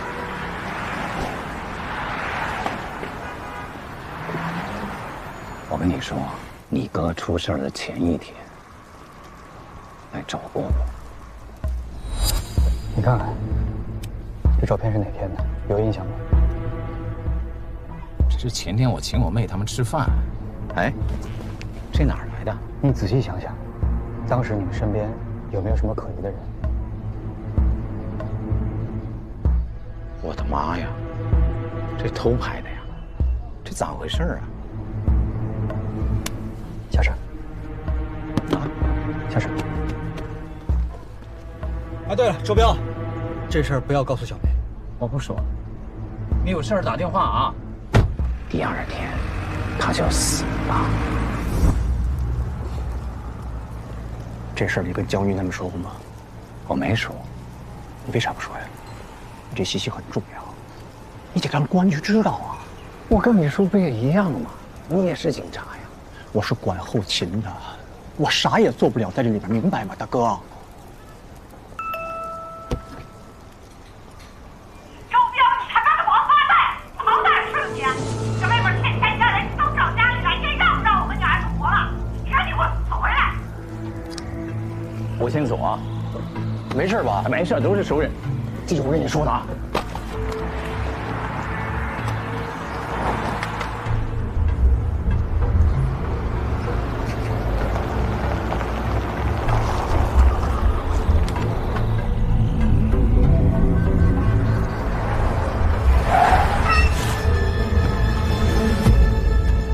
你怎么开的车呀？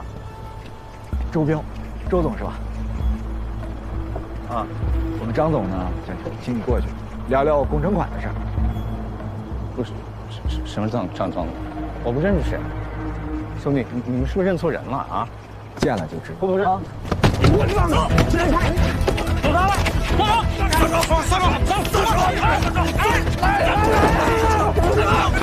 让车，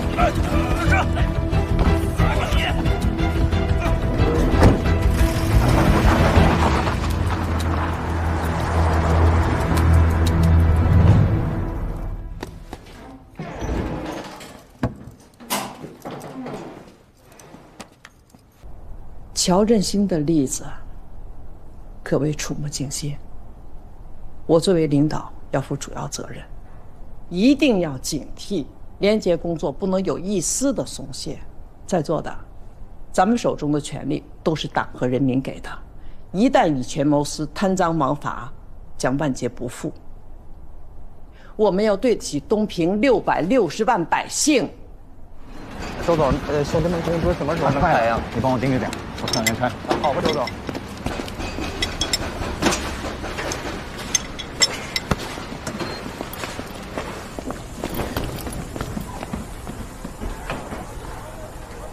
你为什么说老乔拿钱了？老乔拿什么钱了？说话！小梅，对不起。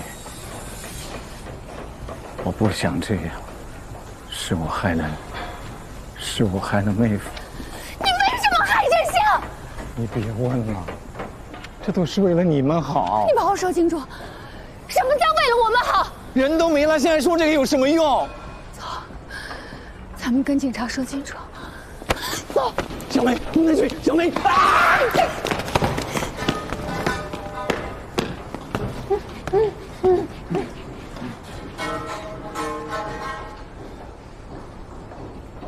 我跟你说实话吧，秀然拿你和冉冉威胁他，然后把钱放到家里的床下面。他们逼我到公安局报案，逼我说是万海给的钱。他们是谁？你别问了，小梅。他们用开水浇我的手，把我关起来，不让我吃，不让我睡，你差点就见不到你哥了。我没有办法再说的呀。你真的要去告诉警察，你和任安就跟妹夫一样了。他这么做是在保护你们，小美。可求你了，我都不知道他们是谁，查不出来的，你就认命吧。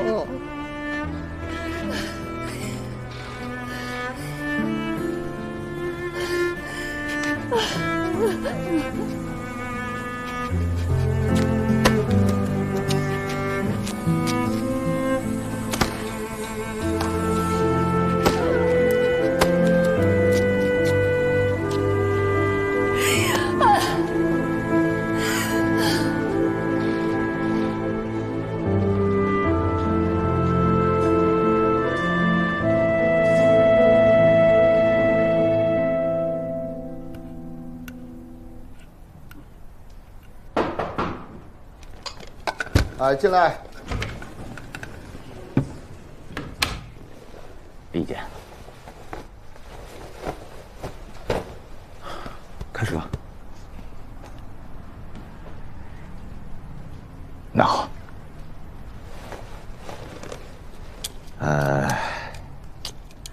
关于乔振兴这个案子啊，证据链条完整，已经形成闭环。乔振兴有收受万海贿赂之后畏罪自杀的重大嫌疑，因此我局啊认为可以结案。哎，这个 AI 换脸技术现在这么普遍，这视频没有造假的可能？好，我局技术科对这段视频做了反复的技术分析，确实没有发现有任何剪辑和作假的痕迹，确定这是乔振兴本人录制。你们是不是查的有点太快了呀？怎么这就确定了？怎么确定的呀？这个第一啊，这个案子是个大案，我们都很重视。这第二，也说明我们的办案人员在进步嘛。别，你千万别光说你们进步，你们重视。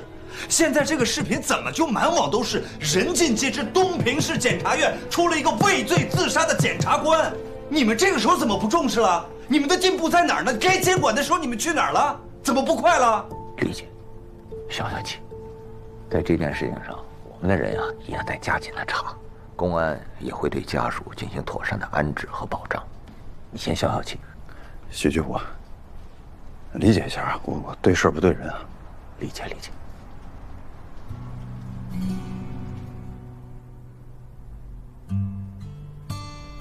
变化太快了，不光是城市变化快，人心变得也快。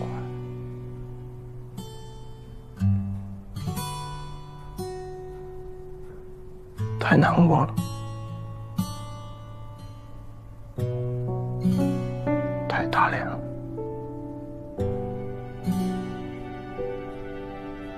理解。不过这种事情对你们11部来说，应该挺常见的吧？关系这么近的还是比较少。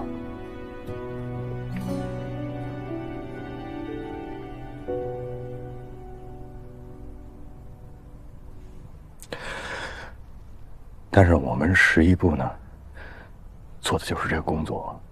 实话讲，领导信任。这把刀交到我们手上，所以不管关系远近亲疏，我们肯定还是要坚守底线，坚守原则。你接下来什么打算？就是要来跟您汇报一下，因为出来之前呢，领导交给我3个观察任务。既然乔振兴这个事情已经基本上水落石出，所以我就打算说明天啊，我带着怀恩，我们开车回趟单位，跟专委还有张姐做一个阶段性的汇报。跟您说一声，什么时候回来？是这样，亚平组长，就是因为我出来之前给我们专委交了一个离职申请，现在这个时间看着也差不多了。知道了。亚平组长，工作顺利，圆满成功，辛苦辛苦。洪亮，哎，亚平组长，你是怎么进的十一部？哦，我呢，话说18年前，说是。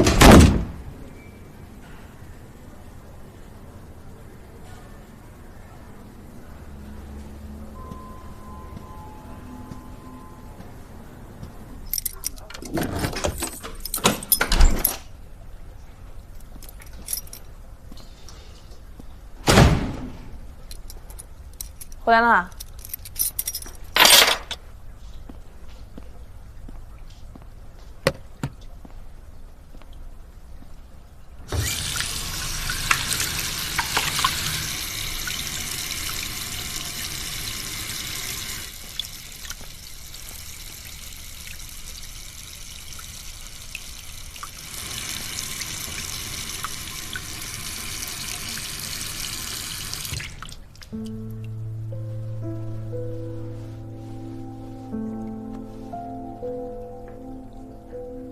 老乔的事儿怎么会变成这样？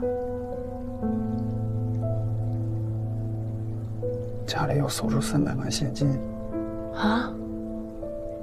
谁给的？万海吗？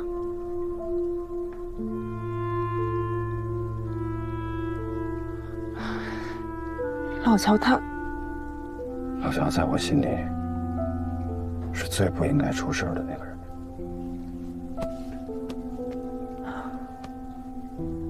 人跟人之间很难有真正的了解。不过现在看来，当初幸亏你把老乔从黄海岸给撤了下来，要不然这件事儿会牵扯到你的。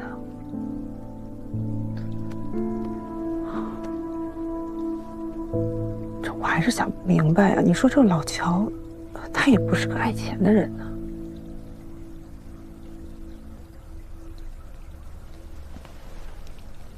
有件事儿，我一直没跟你说。老乔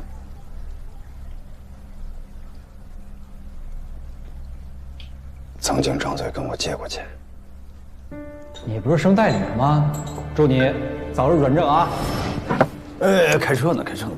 我怎么都觉得这顿饭是鸿门宴。嗨，那个。喂，你让在这等我吧。就这样。不行了，我必须得回去啊！我走了。你还回来吗？我就不回来了。你要有事你赶紧说。我没事儿，没事，我走了啊。哎，那个，你还是有事说。哎呀，我想问你借点钱。借钱？你就不用吃饭了吗？多少钱？你说。20万，方便吗？你看吧，这什么人都过不了钱这一关，就看是多少。100万不谈，拿1000万呢？1个亿呢？这个事儿洪亮知道吗？他怎么说呀？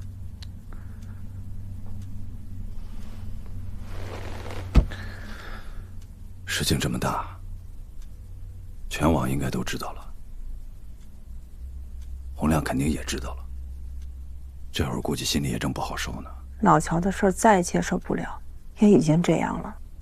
不过你得注意啊，不能因为这个事儿影响你跟洪亮的关系。哎，要不然，你看这样行不行啊？咱把燕欣跟子健的订婚宴给提前了。你看刚好啊，这洪亮也在东平，到时候我把江明也约过来，咱们一块儿吃个饭，热闹热闹。刚好把这段时间的晦气扫一扫，让老乔这事儿也赶紧翻篇儿。你觉得怎么样？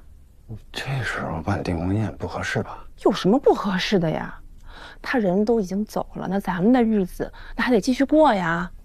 这件事儿你就甭管了啊，我到时候我去跟小姨说，等他时间定下来，咱就提前。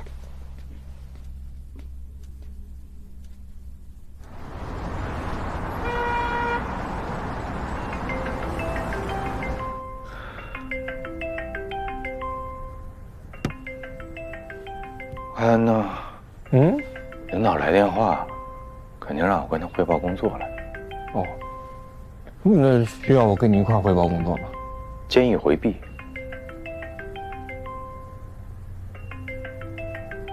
好。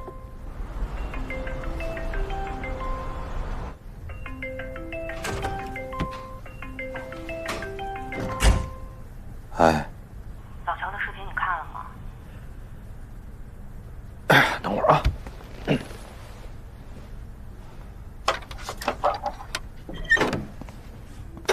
你说老乔这什么情况呀？就这个情况，你不都看着呢？他自杀就自杀吧，用这干嘛呀？你让周梅孤儿寡母的以后怎么过呀？不是，有些事儿吧，咱现在都不好说了。你不知道老乔他到底怎么回事，你不知道他是不是只有录了这个视频，他才能跟某些人切割，是不是录了这个视频他自己一个人才能把这事儿扛下来？不好说呀。但现在我特别难过，不仅仅是说因为我失去一个老朋友，我是不知道老乔怎么变成这样了，非常非常难过，你能明白吗？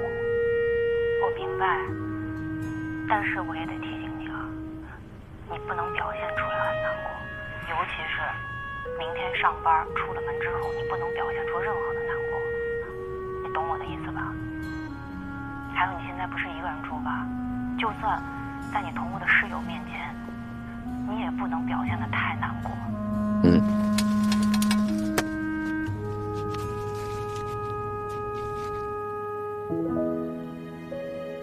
洪亮啊，你要实在绷不住的话，你来北京啊。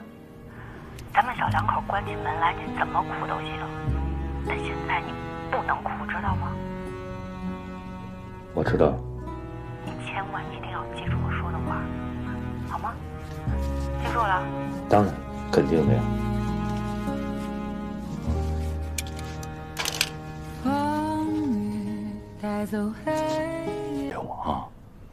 我呢，大色块上来说，是一个集体主义至上型人格。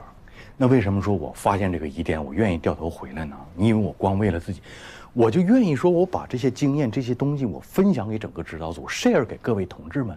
有朝一日，当领导发现这个情况的时候，他会说什么？亚平同志领导的指导小组攻克了这个难关，发现了这个疑点，解决了最终的问题。我是这么一个心意。行，心意收到了，我代表指导组向你表示感谢。哎，我们会努力攻克这个难关。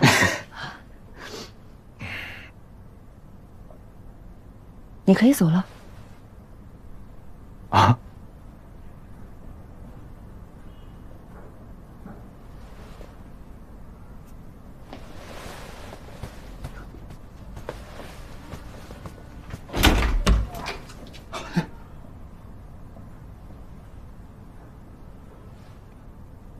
确实，有些事该放就得放。哎，总要给同志们一个更多的成长和锻炼、学习的机会嘛。哈哈。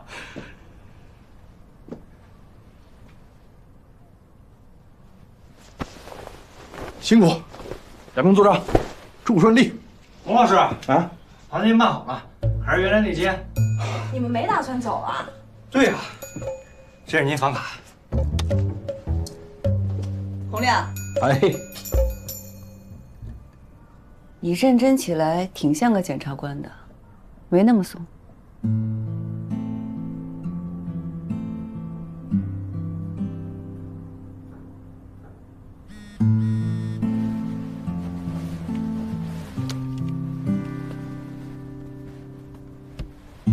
洪老师，您累一天了，早点休息啊。哎，看来有些同志留下来，还是有它的实际价值的。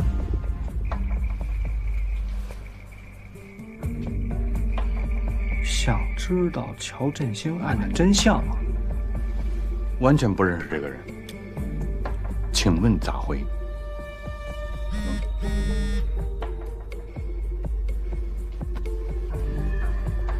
明天早上10点，大营沟桥下见。一个人来？就他一个人，老乔就死在水边了，还一个人。洪亮同志，啊，又怂了。嗯。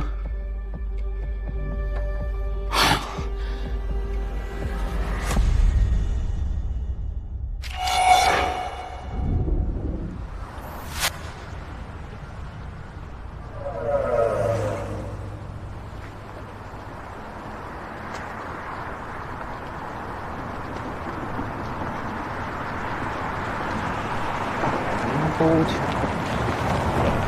这个桥，那个，往那儿。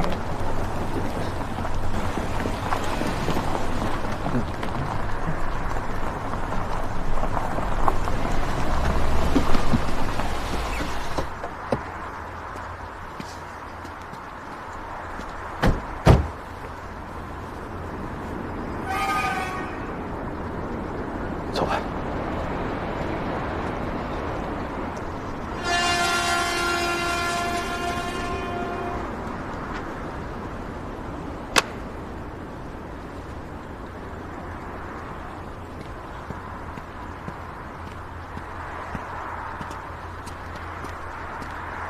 你干啥？你咋不去呢？人家信息上说让你一个人来。我知道是谁，我死这怎么办啊？洪老师，我跟您去啊，那肯定是没问题。那你说人要看见咱们2个人来，不跟咱们说了，不白来了吗？那你离洪老师近点呗。一定离您近点，就这么。不是现在近，一会儿你近，你要看不好，你得往前冲啊！冲，一定往前冲。车样呢？不是，就这么2步路，您还得开车过去。洪老师呢，多少吃的盐比你多点儿，就怕说一会儿你贪舒服，你就猫车里边，你真把洪老师给误了。哎呀，我羽绒服还在车上呢。手机带了没有？带了。那不就完了？冷啊，哥。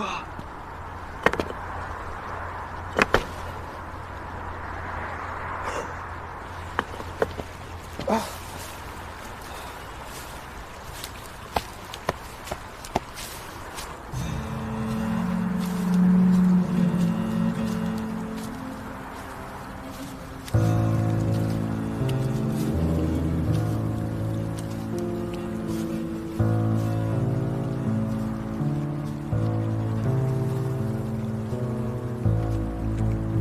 水挺浅的，有鱼吗？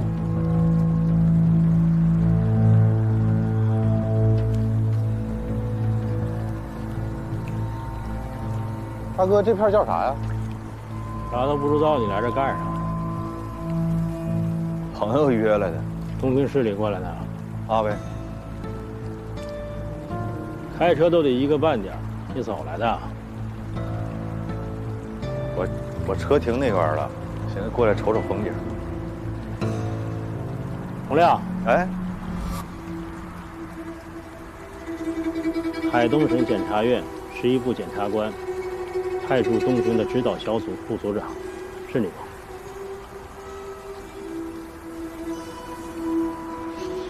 那你谁呀？你啥意思呀？神神叨叨的。跟你说了1个人来，你啥意思啊？哎，不是，好好说话呗。不是，我一个堂国家干部，我遇事不得谨慎一点、稳妥一点啊？我没报警，就一个司机开车跟我过来的。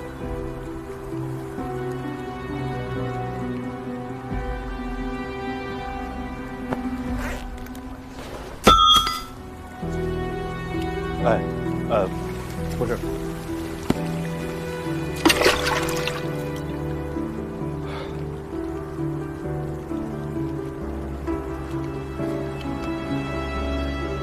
马重阳，东平市第2监狱监狱长。监狱的。短信没看呢，看看。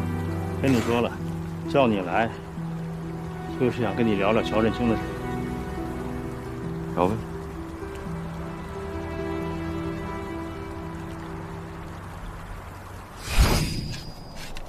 我和乔振兴也是好朋友，以前经常在这钓鱼。你咋来这么晚啊？我去见了万海新欢的律师，我在那儿见着一人。还研究那案子呢？领导都把你撤了，你还操那么多心干啥呀？有空钓钓鱼多好。那人怎么这么眼熟啊？谁眼熟？作为老哥，我说你两句，你要是还有什么证据，就跟组织汇报，别自己扛着。万海那案子都2年多了，你还能咋的？你呀，还是年轻，还有心气儿。办我把我撤了，我正好撒手不管了。这就来了。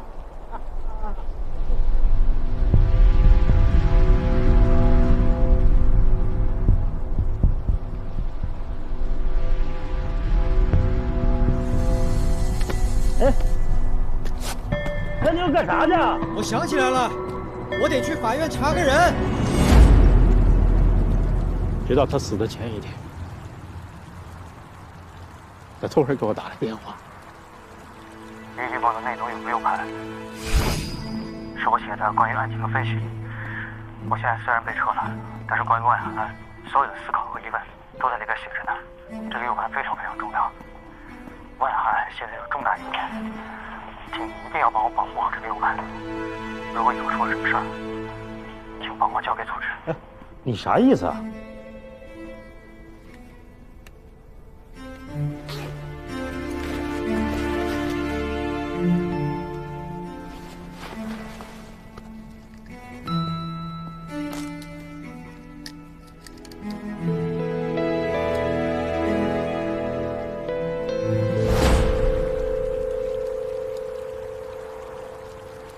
我拿不了，因为老乔呢，人有家属。周梅就是个老师啊。我猜老乔把 U 盘给我，就是不想让家人搅进来。不是周梅，秦峰。对，人警察。他都调到警保科去了。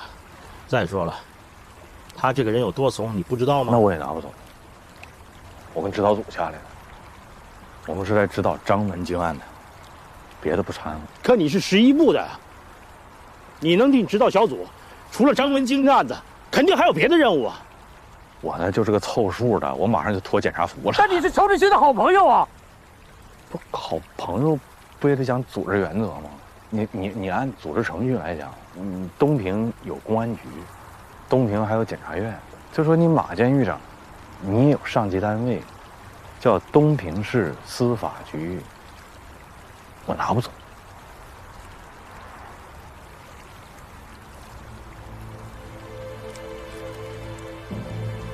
乔振兴是被人杀害的，万海不是黑社会，李仁俊就是东平真正黑社会的最大保护伞。特此举报，以上情况，恳请组织调查处理。2月27日。一个知情人。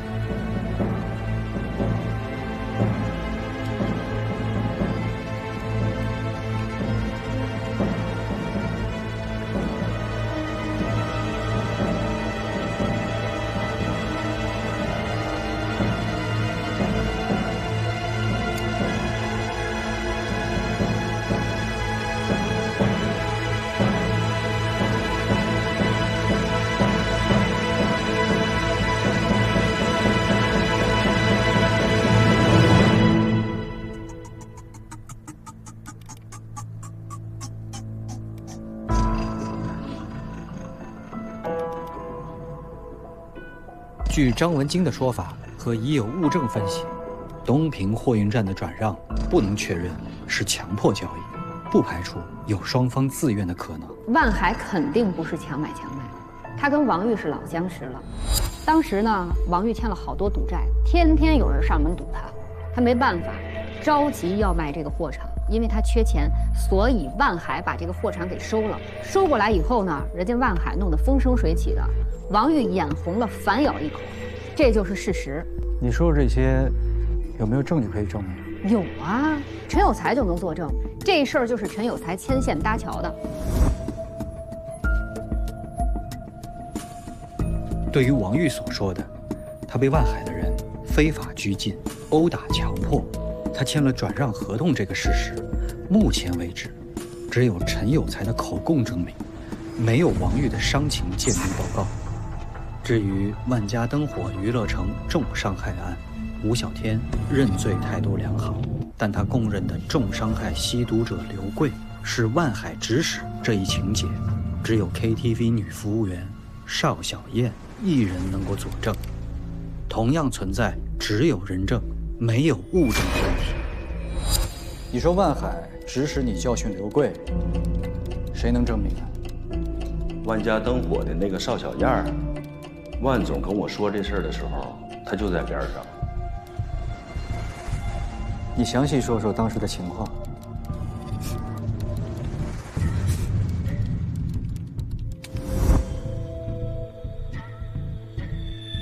万海案2年了，迟迟不能起诉，上上下下压力都很大。就少那么一点点佐证，这案子就判不了了吗？办案子是公检法3家的事儿，